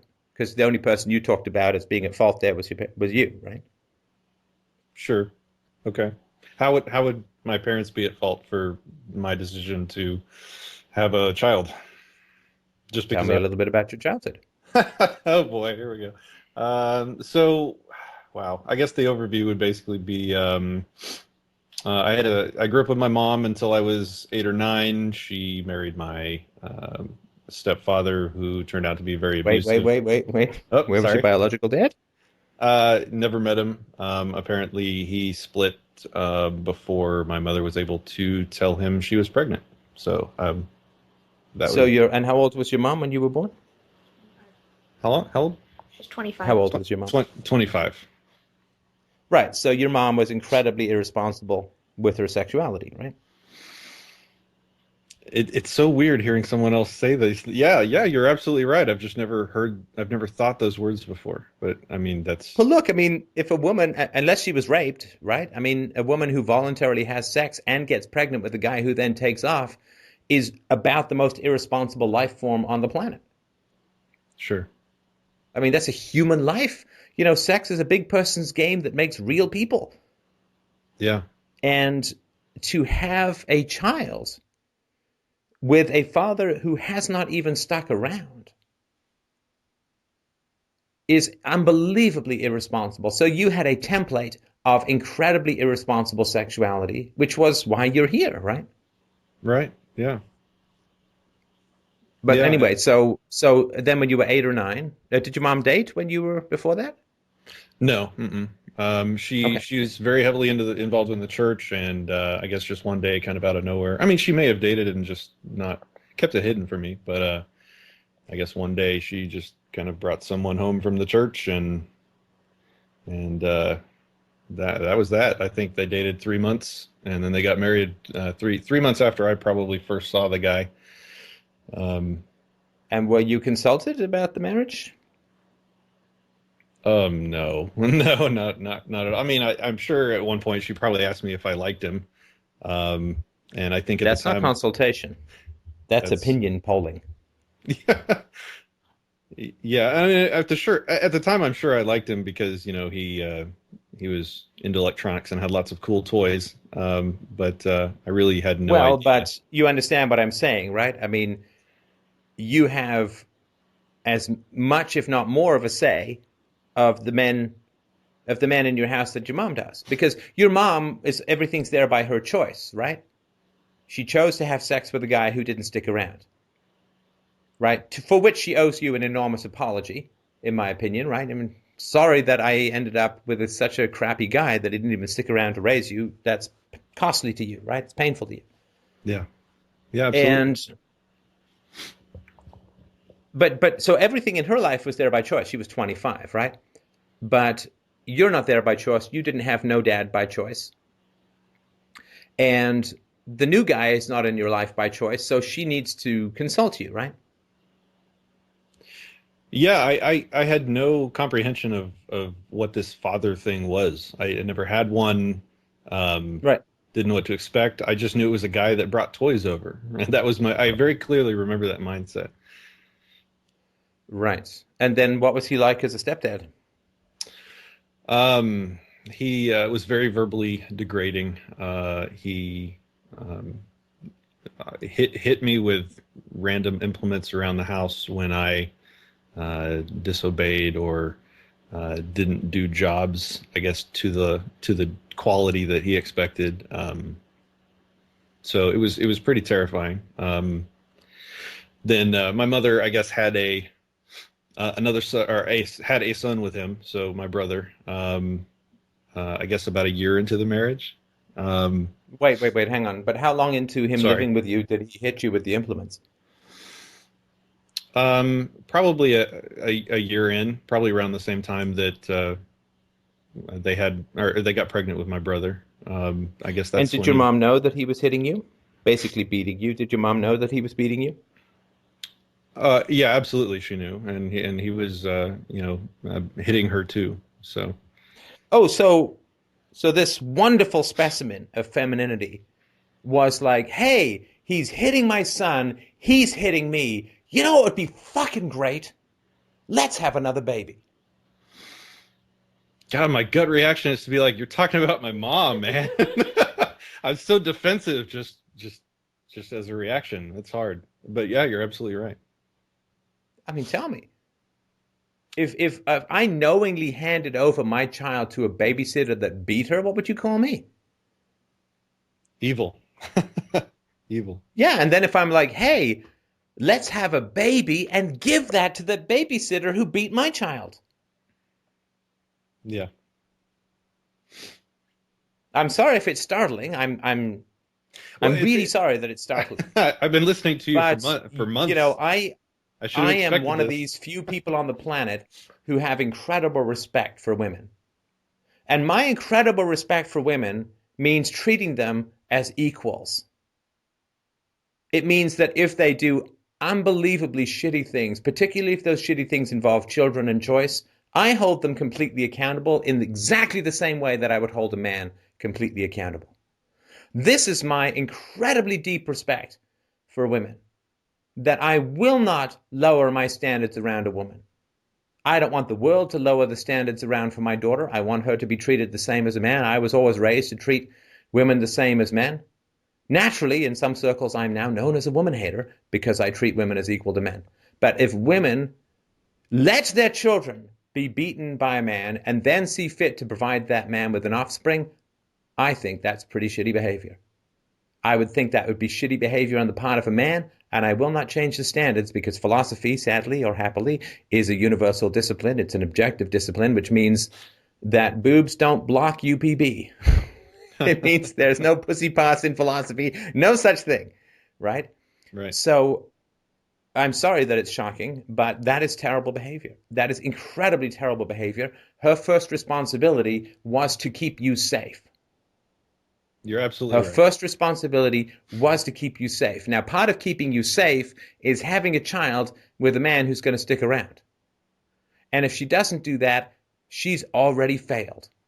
She's already failed her motherly duties, which means she's already starting in a hole. Not in a mountain, but in a hole. Now, if she then marries a guy who hits you and gives him another kid, she's further endangering you, plus she's endangering a baby. At least you were getting hit when you were 9 or 10, which is terrible enough. But she is knowingly placing the infant in the proximity of a child beater. Right. Right. And I think my brother ended up a lot worse than I did because I think he was younger when he went through it. Yeah. I was already old enough to kind of recognize that it was that something was dangerous, that something was wrong. And you had 9 years of not being beaten with implements. Right. Right. So yes. the formative years, 0 to 5, are the really formative years. And this is what I mean. If you give a baby to a child abuser, I mean, giving an older child to a child abuser is bad enough. You give a baby to a child abuser, you are then creating the kind of kid who's probably going to end up doing damage to society or himself or another generation. Right. Right. Yeah. And it eventually took, I think their whole relationship was about 5 years, and it got to the point where it took one of my cousins coming in from out of state to stay with us, and he ended up, she was 16, 17, and she upset him somehow, and I think he basically bent her over his lap and just spanked the crap out of her. And I think that was when my mom kind of saw the guy or the demon that was in the house, and so we packed up our shit. I'm and sorry. split. I'm sorry. You're kind of blowing past a lot of stories here. Sorry. No, look, I understand the urge to laugh, but I mean, this stuff is like desperately not funny, right? I don't understand the urge to laugh. I guess it's a stress relief. No, you're trying to get me to view it as funny so that I don't expose the pain, right? Oh, okay. Okay, so just deep breath time. So you had a female cousin who came to stay who was 16 or 17 years old. Yes. Yep. She was And my yeah, go ahead. she was probably my best friend in the family, so I was very close to her. Okay. And she did something to annoy your stepdad? Yeah, and I don't remember what that was. I think, in fact, I probably walked into the room middle of the spanking. So, And it doesn't matter because it doesn't matter. right. Like I don't know of any court in the world that says to a man who beats his wife, to the wife, well, what did you do to upset him? Right. Right? Doesn't matter. Right? I mean, how comfortable does society feel saying to rape victims, well, what did you do to provoke him? Were you dressed provocatively? Yeah, of course not. Yeah. Of course not. So it doesn't matter. She could have done anything. She could have set fire to his car. It doesn't matter. He's an adult. You don't. Anyway, so basically he pulled this young woman over his lap and spanked her on her behind. Yes. Yeah. Pants up or pants down? Pants up, but he was a pretty enormous guy. So it wasn't like it wasn't like the hitting was light. Oh, so he basically I laughed again. really hit her hard on her butt when she was 16 or 17 years old. Yes. That is some kinky shit, right? You understand this is more of a fetish than it is any kind of discipline. And that's terrifying to think about. I haven't thought of that before. No, but yeah. it is. Spanking is, and spanking also does produce a lot of, can produce a lot of sexual dysfunction because it is, right? The butt, there's a reason that it's covered with a bikini, right? There's a reason why you have to cover it up because a butt is a sexual organ. A butt is an erogenous zone, right? Right. And so there's a lot of sexually kinky shit that is happening when a man is beating a young woman on the behind. Right. Okay. And so at this point, your mother had a reaction? I don't quite understand. Like I don't follow that. So I think at that point, this triggered the rest of our family to kind of stage an intervention. At which Well, point, no, but why at this point? yeah, He's already been hitting babies. He's already been hitting you. How old were you at this point? 10 maybe. Okay, so he's hitting you. I guess the baby's just born. Maybe he's not hitting the baby, right? Right. But why? I mean, he's already been hitting you. Oh, could it be because you're a disposable male? Hmm. But Yeah. he hit a woman. Oh, now we have to intervene. That was just a little boy he was hitting. Now he's hitting a young woman. Oh my goodness, that's terrible. That's disgusting. Yeah. It is disgusting and typical. Right. So the family intervenes. But wait a second here. Wasn't this 5 years into the relationship? My math is going crazy here. So your mom married when you were 9 or 10? My memory of the years is very foggy. No, but we're 5 off here. I think they were together 5-6 years. But was this at the end of their relationship? Then you'd be like 14 or 15, No, right? we're not at the end of the story. Yeah, no. Oh, so this is early on, a year or two after he marries your mom, that he hits this girl? It's a few years in. It's at least over halfway. It's somewhere in there. So maybe you're 11 or 12 or whatever. But you've been hit for a couple of years, and everyone's like, yeah, that's fine. But then this girl or this young woman gets hit once, and everyone's like, oh, right? Exactly. All right. So my mother sided with my stepdad, and the family basically cut all ties. So basically, to this day, there's no contact because of that. Yeah, it's terrible. It was the wrong decision at pretty much every single point, and it's my brother and I that kind of when we get to spend time together and we think about this and we talk about it and we cry about it. It's like we had no control, but I mean, it is what it is. It is what it is. So that always annoys me when people say it is what it is. Okay. Because that adds nothing. That is just an emotional emptiness in that statement. It resolves nothing. It reveals nothing. It connects with nothing. It's as empty as it is tautological. What does that mean when you say it is what it is? I guess it describes the feeling that there's an emptiness. There's a disconnection. No, it justifies the feeling. It doesn't describe the feeling. Otherwise, you'd say there's an emptiness rather than this pseudo-philosophical stuff of it is what it is. I don't know what that means. What is? What is? I don't know. I guess the history, the things that happen can't be changed, so we have to deal with it, I guess is the thought. I don't know what that means. What does it mean to say things can't? Of course, things can't be changed in the past, but so what? Does that mean what? What does dealing with it mean? You know, like a guy who's been killed, a guy who's been murdered can't be unmurdered, but still someone goes to jail, right? Right. So what does it mean you have to deal with it? We have to continue. We have to move on. We have to live life, right? We have to. Again, these are all platitudes. I don't know what any of this means. I guess we don't. Let me ask you a more direct question. Are you still in contact with your mother? Yes, I am. Of course you are, because you have platitudes, right? Right. Has your mother apologized for subjecting you to years of child abuse? Yes, she has. Multiple times. Many times over the years since this all ended. And she's been after it ended, she apologized? Yes. And how... Okay.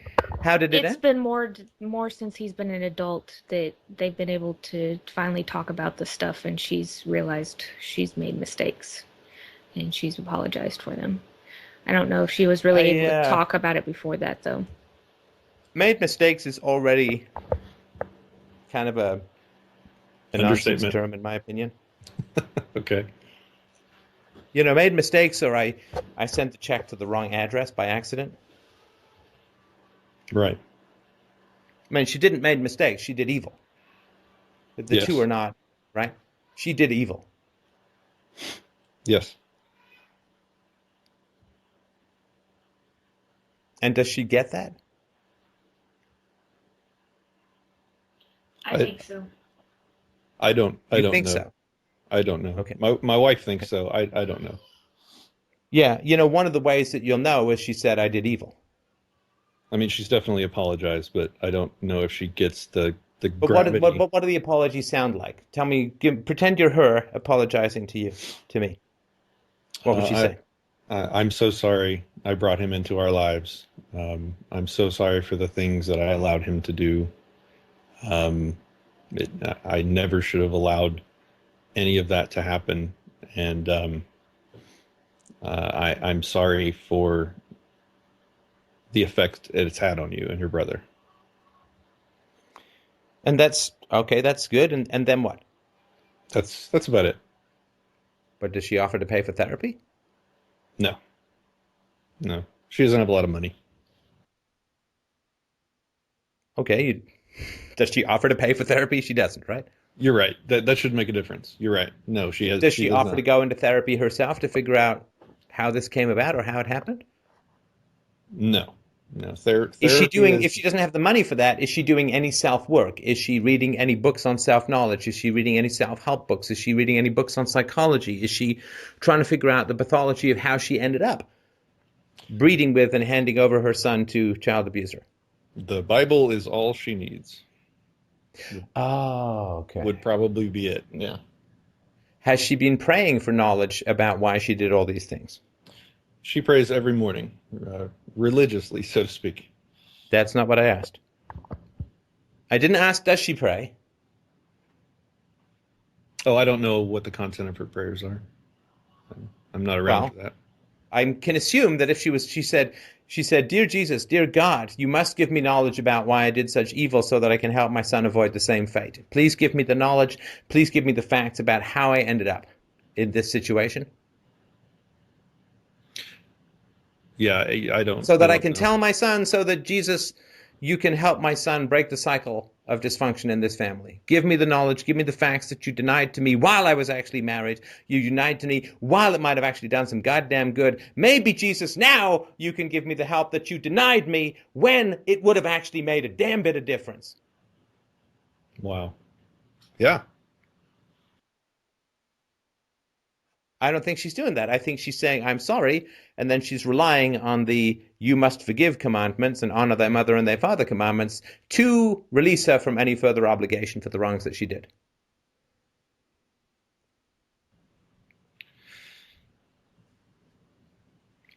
She has never guilted me into any sort of relationship with her. I don't know. I feel that she's fragile, and I feel that without my brother and I protecting her, that she wouldn't really make it in the world. And I don't know if that's manipulation. Protecting the fragile is a big value for you. Yes. Right. You mean a fragile like a baby and a 9-year-old boy? Ah, yes. Exactly like that. Yes. Yeah. Yeah, I don't think that I would hold someone who subjected children to that level of child abuse as somebody that has to be protected because they're fragile, and protecting the fragile is such a great virtue. Yeah. What caused her change of heart? With the marriage? No, with you. Oh, I don't know. I don't know that. Sorry, I barked that like you should know. I apologize for that. That's fine. I mean, why did she change with you to getting rid of you? I mean, I assume, liked you didn't get to see your cousin again. You didn't get to see your extended family again, right? Yeah, and she never really talked about that. That never came up. I think all the only memory I have from that period of time basically is that A while after that, after the family evaporated, she came to me and basically said, "So, I think we should probably leave your father. What do you think?" And I'm like, "Oh, hell yeah!" Wait. Sorry. Hang on. Sorry. Okay, again, we're back with the laughter. I need you to try and drop that if you can. It's dissociating for me and for the listeners. I apologize. So the family did not evaporate, right? The family Right. tried to intervene on behalf of the children, and your mother drove them away, Right. right? It's not evaporating, right? Right. I'm surprised they didn't call the authorities or something. I'm really Oh, surprised. I'm not. That's another story. Um, so how long after your mother drove the family, your support system, your friends away in order to hang on to the child abusing bastard, how long after that did the marriage end? I apologize. I'm really foggy. I don't know if I blocked it out for Days, weeks, months, years? a year, maybe, give or take 6 months. And did she then attempt to repair relationships with the family, knowing how important they were to you? No, she is very conflict averse. She Conflict averse. I don't know what she that means. she I mean, she had a guy in who hit her children. That sounds like a whole bunch of fucking conflict to me. I guess anytime someone is aggressive towards her, she immediately acquiesces. She um, will. No. The family stood up and said, "This is all wrong." Right. Did she comply with them? I think she cut off ties with them. I Right. think So she was strong, quote strong, with those people, right? yes. Right. So she basically stuck with the abuser. Is it because the abuser was more violent? No, it's because of Christianity. It's because a wife is supposed to support her husband, and she said that to me. I remember that now. Oh, so she's big on the Christian stuff. Okay. Now, if Jesus came back, would she cheer on her husband beating the shit out of Jesus with a big stick? No. Don't no, would that not be part of her theology?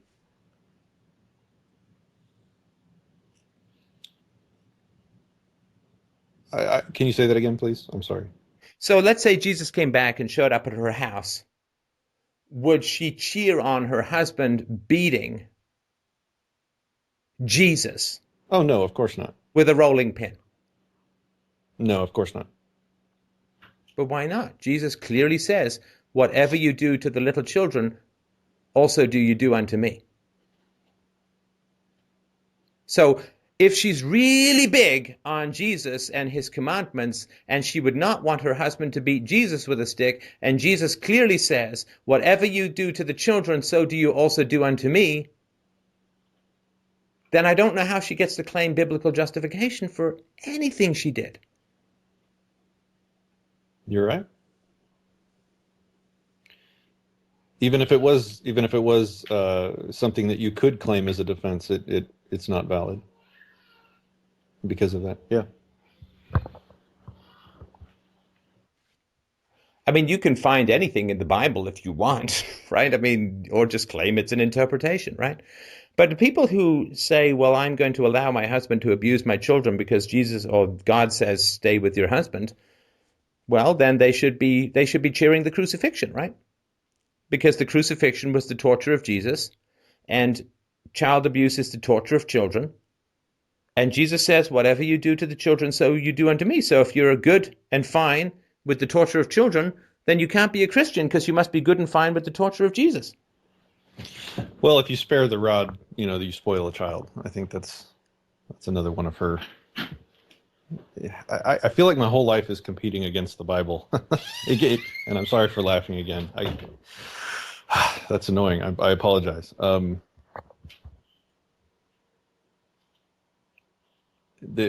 of course, the spare the rod, spoil the child is a hideously evil statement. Now, some people say that the rod is supposed to be wise instruction. Because, who knows what the hell all this language mutation has gone through from the original to now.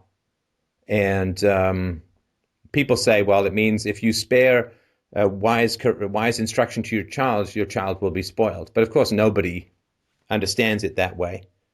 It's like, don't hit your children and your children will turn out spoiled, right? Yep, that's how it's interpreted. Does she murder a lot of witches? Does she strangle a lot of gays? No, she doesn't. Okay.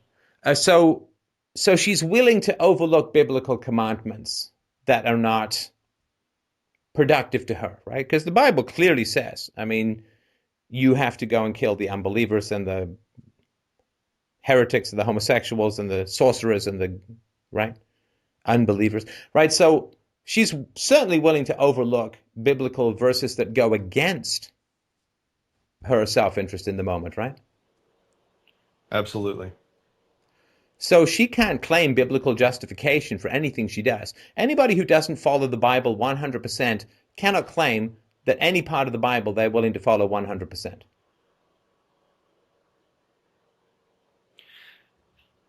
You're right. I think it all started after she met this guy too at the church. Before my stepdad came into the picture, I never got spanked. I barely. It was very peaceful. So she met a guy at the church before your stepdad who convinced her to hit the children? No, To the hit you in... the stepdad told her how it needed to be. So Was she broke? Did he have money? Like, I'm trying to figure out what were the 30 pieces of silver upon which she was willing to offer up her children's bruises and backs? I think she was lonely. I think I think she was also driven by a need. She wanted me to have a father. She felt guilty about me not having one, and so she was driven to find one. At least that's what she told me. And so, did he talk about hitting you guys before you got married? Before she got married to him? Did she talk to me about it? No. No. Did he ever mention it? No. Not that I remember.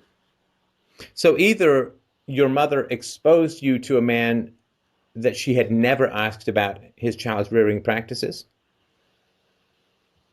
which is basically like going to a firing range, spinning around 3 times, pulling the trigger while blindfolded.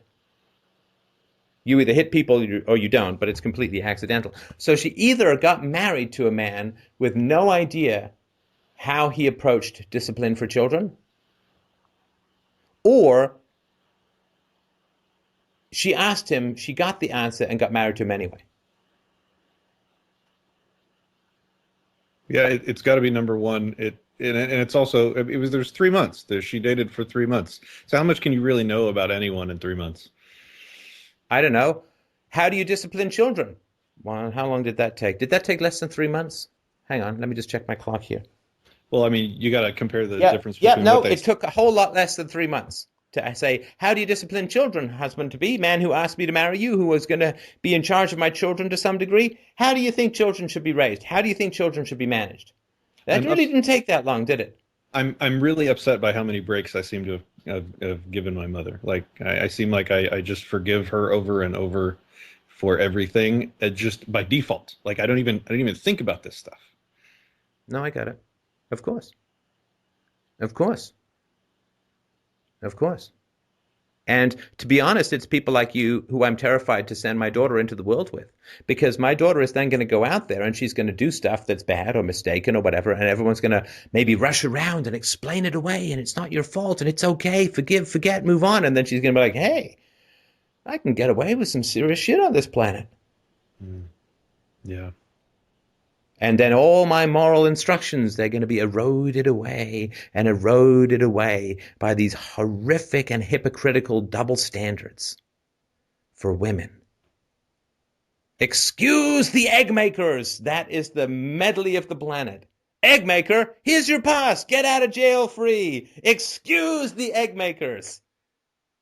Sperm donors, screw you. You go into the trenches. We'll give you a helmet. Maybe it'll stop a bullet. Probably not. But the egg makers, they're held around like popes. Yeah. Yeah, you're absolutely right. So don't do that. Do you know if you've got a boy or girl coming? Roger that. No, we don't know yet. We'll find out in a couple weeks. Okay, you might have a girl, right? Obviously. Yep. You got a son, right? You've had one 15-year-old. You got a son who's 9 months, so 8 when you're now 9 months. 15-year-old daughter, 9-month son. Right.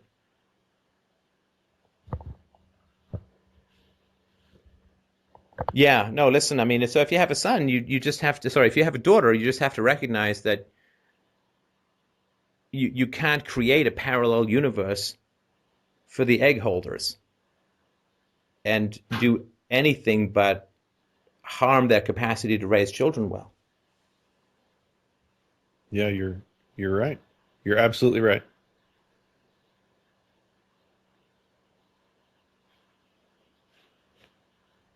I don't even remember So, what brought up my parents. What were we? no, because you were blaming yourself Oh, for yes. having a daughter so young, and I said, well, maybe your parents have something to do with it. You're like, well, what would my parents have to do with it, right? And Is that how I well, sounded? Yeah. Yeah. yeah. Yeah, so I mean, I definitely work on this stuff. Look, I'm glad your mom apologized. I'm glad that you got a confession. You know, a little bit of restitution might not be the end of the world, right? Right. You know, as far as I understand it, you have to earn your way into heaven, right? And you got to earn your forgiveness if you want it. And to give credit where credit is due, I'm glad that she has reversed it. I sure wish she'd reversed it when it was somewhat useful to you. I mean, how old were you when she first apologized? Probably 16. Right. That's good. That's good. But until she knows why she allowed all this evil to happen, to me, she would still be a pretty dangerous person to be around, particularly with kids. That's my opinion, right? I mean, that's just my personal perspective. She's still religious, right? Yes, very much so. And you're not? Definitely not religious. No. And your wife? Sorry, we're talking about you like you're not even here. But Um, I go back and forth. I have a scientific degree, so I've been kind of indoctrinated against religion, and I don't really care for it. think science is indoctrination. Well, okay. I feel like it was when I was going through college. It was That's like saying pretty numbers are harsh. magic. Well, it was pretty harsh when I was going through with the doctors that were teaching me. They kind of really poked a lot of holes in my beliefs at that time. So I'm not sure where I Well, stand. if you want to call in, it's late now. If you want to call in and have a chat about religion, I'm absolutely more than happy to if I can help in any way, shape, or form, because it probably will be helpful to have consistency in your beliefs. Yes. But if the mom is still religious and you guys are not, then what's the deal going to be? I mean, with your kids as they get older, is she going to be allowed to tell them this stuff is true? Is she going to be allowed to take them to church like it's real? I mean, what's the deal? Remember, I was talking about preparation. Preparation is the key to parenting. No, you're absolutely right. I honestly don't have an answer for you yet. I think we just started processing where we stand on God a few months ago after we started listening to some of your podcasts. I don't think we have those answers yet. Okay, so from as far as I understand it, and I'm in the same position as well, as far as I won't give answers to my daughter. You can't teach this stuff like it's true if you can't prove it, right? Absolutely. Because then all you're doing is relying on size and the authority of parenting, right? That's not Right. fair, right? Yeah, I think if I had to explain it to if my son was 5 years old now, I would probably not even talk about it because I'm at a place where I'm not solid in that area. I don't have those answers yet. Thanks. Well, mostly- no. Thanks Listen, you can mostly be to you. honest. You can say I don't have the answers, right? I mean, Yeah. we were walking past. I was walking past a church with my daughter today, and I said, "Hey, what's that?" And she says, "I don't know." I said, "Hey, look, that's a church, right?" And we were going to go in, but it wasn't open. And we talked about it and see that big spire and the big thing looks like a lowercase T. and we talked about it. And is this a real feature and function of the world that we live in, right? I mean, there's graffiti on the wall sometimes. That doesn't mean she's going to go out with a paint spray. I mean, there's tattoos. That doesn't mean she's going to get one. But I mean, this is an important. I mean, he's going to run into it probably sooner rather than later if he's got contact with other kids. Some over at someone's house and say, Grace, let's eat, right? And Right. So there's nothing wrong with saying, I don't know. I mean, I say that half the time with my daughter. She asks me some obscure question about something or other. I'm like, well, I don't know. I don't know. Let's look it up. She's big. She's quite opposed to looking things up. But Yeah, I just figure I have at least a year and a half before I have to start talking about that stuff. So all I oh meant no, was no, that no, I don't no, have but an answer for you now. no. I'm talking about your mom. Your mom, Oh, you got to start now. right, right. Right. So if you're going to say, look, we're not teaching our kids that religion is true right now, which means you got to be on board with that, right? Which means that relationship is mostly over. No. Listen, she owes you. She brought a child abuser into your life. It's time to pay up. If you're really sorry, Mom, then you'll keep this religious stuff away from my children. You owe me. No, what I'm saying is It's time to pay up. I would rather end that relationship than deal with the drama that conversation would bring into my life. That's what I'm saying. Then what you're telling me is she's not sorry at all.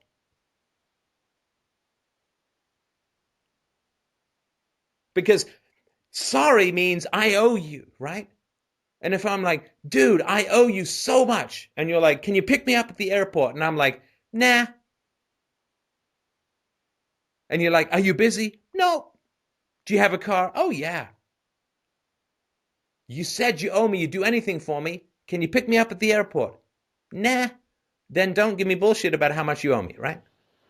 Maybe I misunderstand. It sounds like you're saying that I should basically say you owe me, so don't talk about God around my kid. Yeah. That She would said she's incredibly sorry for bringing a child abuser into your life and having him beat you up for 6 or 7 years, right? right. Right. So she owes you for 6 or 7 years of child abuse. That's a pretty big debt, wouldn't you say? Yeah, I don't think you could pay that one off You can't ever. pay that off Yeah, because I guarantee you there's no amount of money in the world that would make that worthwhile to you. right. Go back to you when you're 10 and say, hey, listen, you got 6 or 7 years of being beaten with implements by this asshole, but don't worry, we'll give you $1 million when you're 30. What would you say? I'll take my chances. Thanks. Yeah, thanks. No, I don't want the $1 million. Just keep this asshole and his rolling pins off me, right? Yep. Okay, so Patrick, your mom owes you big. Now, when you say sorry to someone for something as big as 6 or 7 years of bringing voluntarily, without consulting with them, a child abuser into their life, getting rid of their extended family, she stripped you of your best friend with your cousin, she got you beaten, you got to see her getting beaten, she gave you terrible imprinting, and you ended up getting a girl pregnant when you were 16 or 17, right? And she got pregnant with such a dipshit, he didn't even stick around. So she's got some apologizing to do, right? Yeah. So it's like, oh, you owe me a huge amount for the dipshit, stupid-ass, violent, brutal, dumb decisions that you made. Good. You're sorry. You owe me. Now stop talking about religion with my kids. That's your cross to bear, Mama. That's your deal. That's what you owe me. And if she's like, well, I can't hold Jesus away from the children, it's like, then you're not sorry. Because that's your Hail Mary.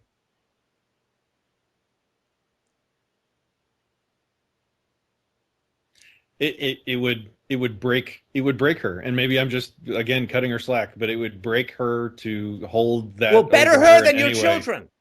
Better Sure. her than your children. Because she's an adult. She made her choices. Your children are babies, toddlers. They can't make those choices. If someone has to be broken, it's the adult, not the children. Your mom made choices. She made choices to get pregnant. And 25, not 17 like you. You were still legally a child. So she made choices. She chose to get pregnant. She chose to get married. She chose to keep the abuser in her life. She chose to reject her entire family based on her need for that abuser. Right? Those are choices that people make. Now, when they get old, they can play the I'm so fragile and self-pitying and this and that. Where the fuck was all that fragility when you were actually fragile? Where was all her concern about fragility when you were actually fragile? No, no, no, no, no, no. If she gets broken, whatever that means, then she broke herself. And if you have to choose between really upsetting your mom and having your mom inflict superstition on your kids, well, I don't even have to tell you what your responsibility as a parent is, right? Yeah, that's why I said I would rather cut that relationship off than even deal with that drama. That's your choice. But then don't tell me she apologized. Okay. Because she didn't. I see that there is a need for restitution. You're right. There is a need for restitution. And if she's like, well, I'm sorry that I can't talk to your kids about Jesus, but I guess that's the price that I had to pay for not protecting you as a child, I accept that. Now, that doesn't make up for your child abuse, but at least it means she's taking her apology with a smidgen of seriousness. She's putting some sort of action behind it, yeah. Well, she's willing to suffer for having caused other people to suffer, right? I do believe it's an eye for an eye, isn't it? Yeah.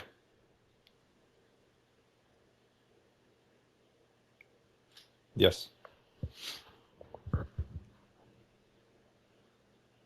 So that kind of leads into a big part of my question, where how do we prevent... One last, sorry, just before Yeah. we get to that last bit, one last bit about this. Go for it. You have to break the pattern. You have to break the pattern, Patrick, of sacrificing children for the comfort of adults. Wasn't that what happened to you? It was exactly what happened to me. Right. Now you're talking, and I know you're not seriously contemplating it, but now you're talking about sacrificing your children's reality for the comfort of your mom, which means more children get sacrificed for the comfort of your mom, which is exactly what happened to you. That's the cycle you have to break.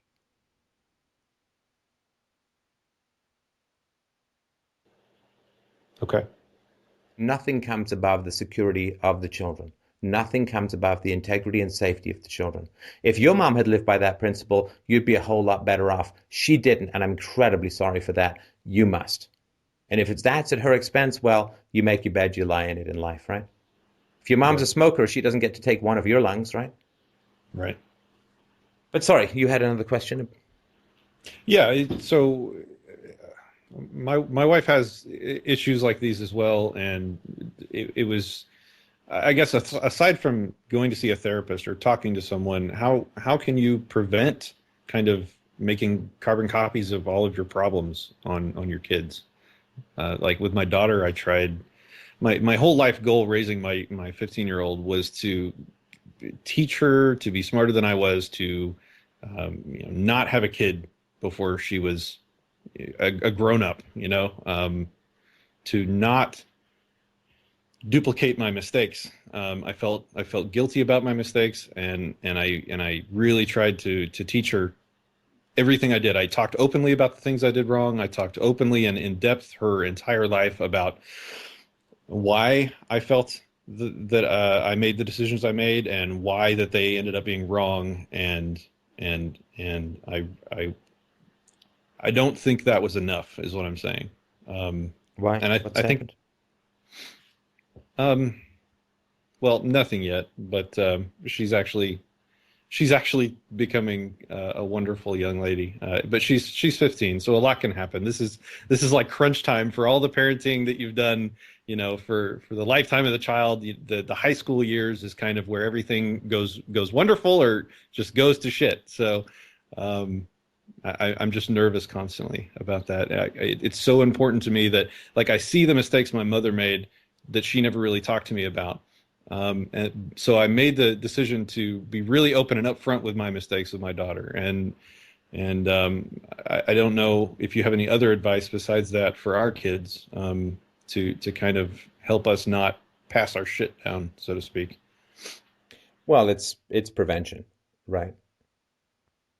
I mean, it's prevention. So if there are people around that you can't be honest with, then if they're around your kids, you are going to clearly signal to your kids that honesty is not the highest value.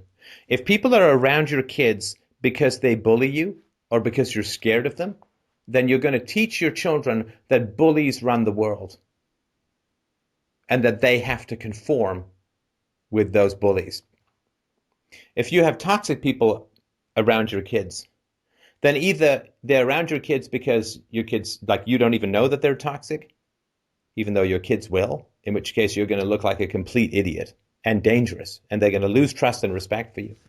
Or you do know that they're toxic and you're letting them around your kids anyway, in which case the outcome is going to be even worse. So it is around, to me, it's around controlling the environment. Right? So for me, people say, well, how do I be a good parent? Well, it's like saying, how do you lose weight or how do you eat healthy? You control your intake, right? Right. You can't be in a house full of chain smokers and train to win a marathon, right? Right. You have to control your environment. You have to be around the right things. And if you're a recovering addict, if you're a recovering victim of child abuse, you have to not be around people who are continuing the abuse or who have maintained the abuse or who aren't correcting for the abuse. To parenting is mostly around the environment. If the environment is full of sane and healthy and rational and peaceful people, your job as a parent becomes infinitely easier. Whereas if you're training for a marathon and you're smoking and eating cheesecake, doesn't matter how much you train, you ain't going to win because your environment is all wrong. And so parenting, everyone thinks it's just, well, parent to child, parent to child, parent to child. No. It's the whole clan, it's the whole tribe around you that conditions your parenting. Because the people around your child are the people that your child views as society, as the world, and they will judge you by the company you keep. They will not judge you by what you say. You fundamentally won't even be judged by what you do with them. You will be judged by the people around you in the eyes of your children, right? Right, yeah. You thought your mom was okay or pretty good or not hitty or whatever until she got this asshole in her life. And then your respect for her went into the toilet, right? Because you judged her by who she was surrounded by. And then she got rid of the people who intervened, albeit too late, but she got rid of the people, and your respect for her probably went down even more, right? Yeah. I think I reacted wrong. I think rather than my respect going down for her, I felt that she was helpless, and so my need to protect her went up. I didn't talk about the need to protect. There's no greater contempt that we can have for a human being than to call them helpless. I mean, that is to strip your mother of any moral agency or moral responsibility. That is to treat her. You know who's helpless? Infants. Infants are helpless. And so you're saying to your mother, when you say, well, she's helpless, that may relieve you from anger. It may relieve you of moral condemnation, but it destroys any capacity for respect that you have for your mother, because by saying that she's helpless, you're saying that she is an adult infant and should not be allowed to drive and should not be able to live alone and should not be given any voting or any moral responsibility or any responsibility of any kind. So you can assign to her the fantasy label of helpless, but if you think that saves your respect for her, you're incredibly wrong. I guess I had to. I mean, obviously now I know better, but I guess back then I had to. It was either relieve her of her moral agency, or I don't know, run because she's evil. No.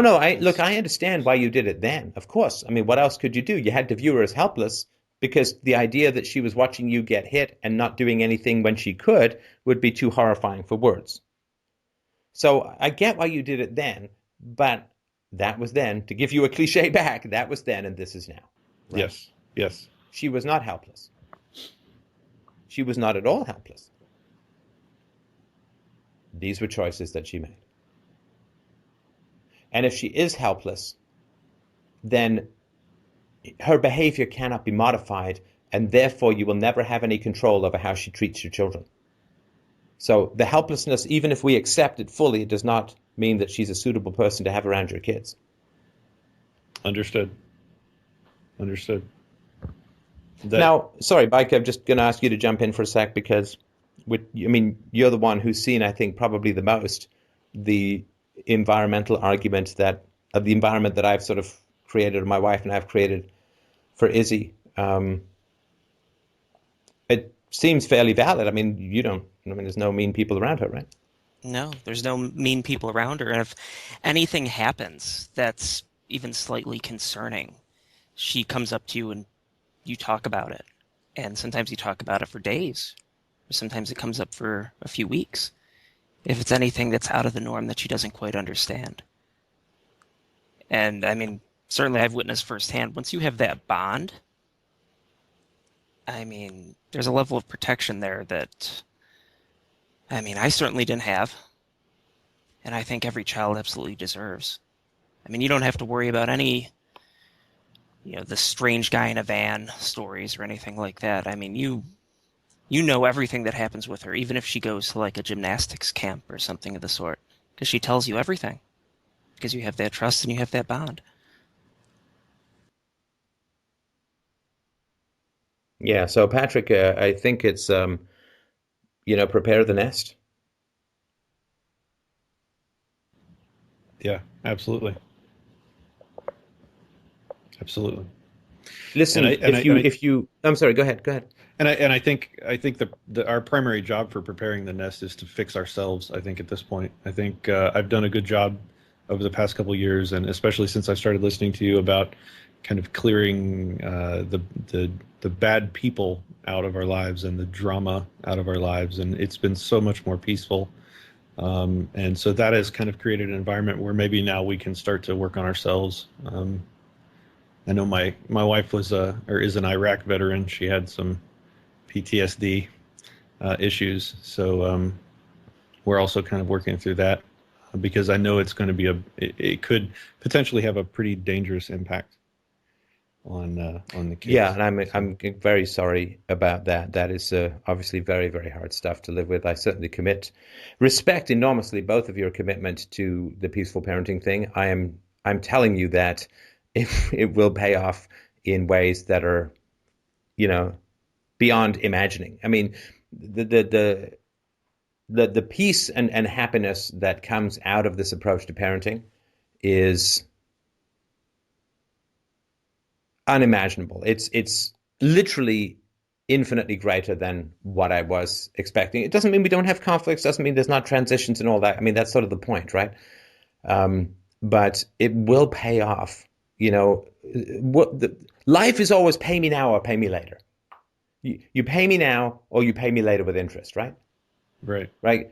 You quit smoking now, which is uncomfortable, or you get lung cancer, which is really uncomfortable, right? It's always pay me now or pay me later.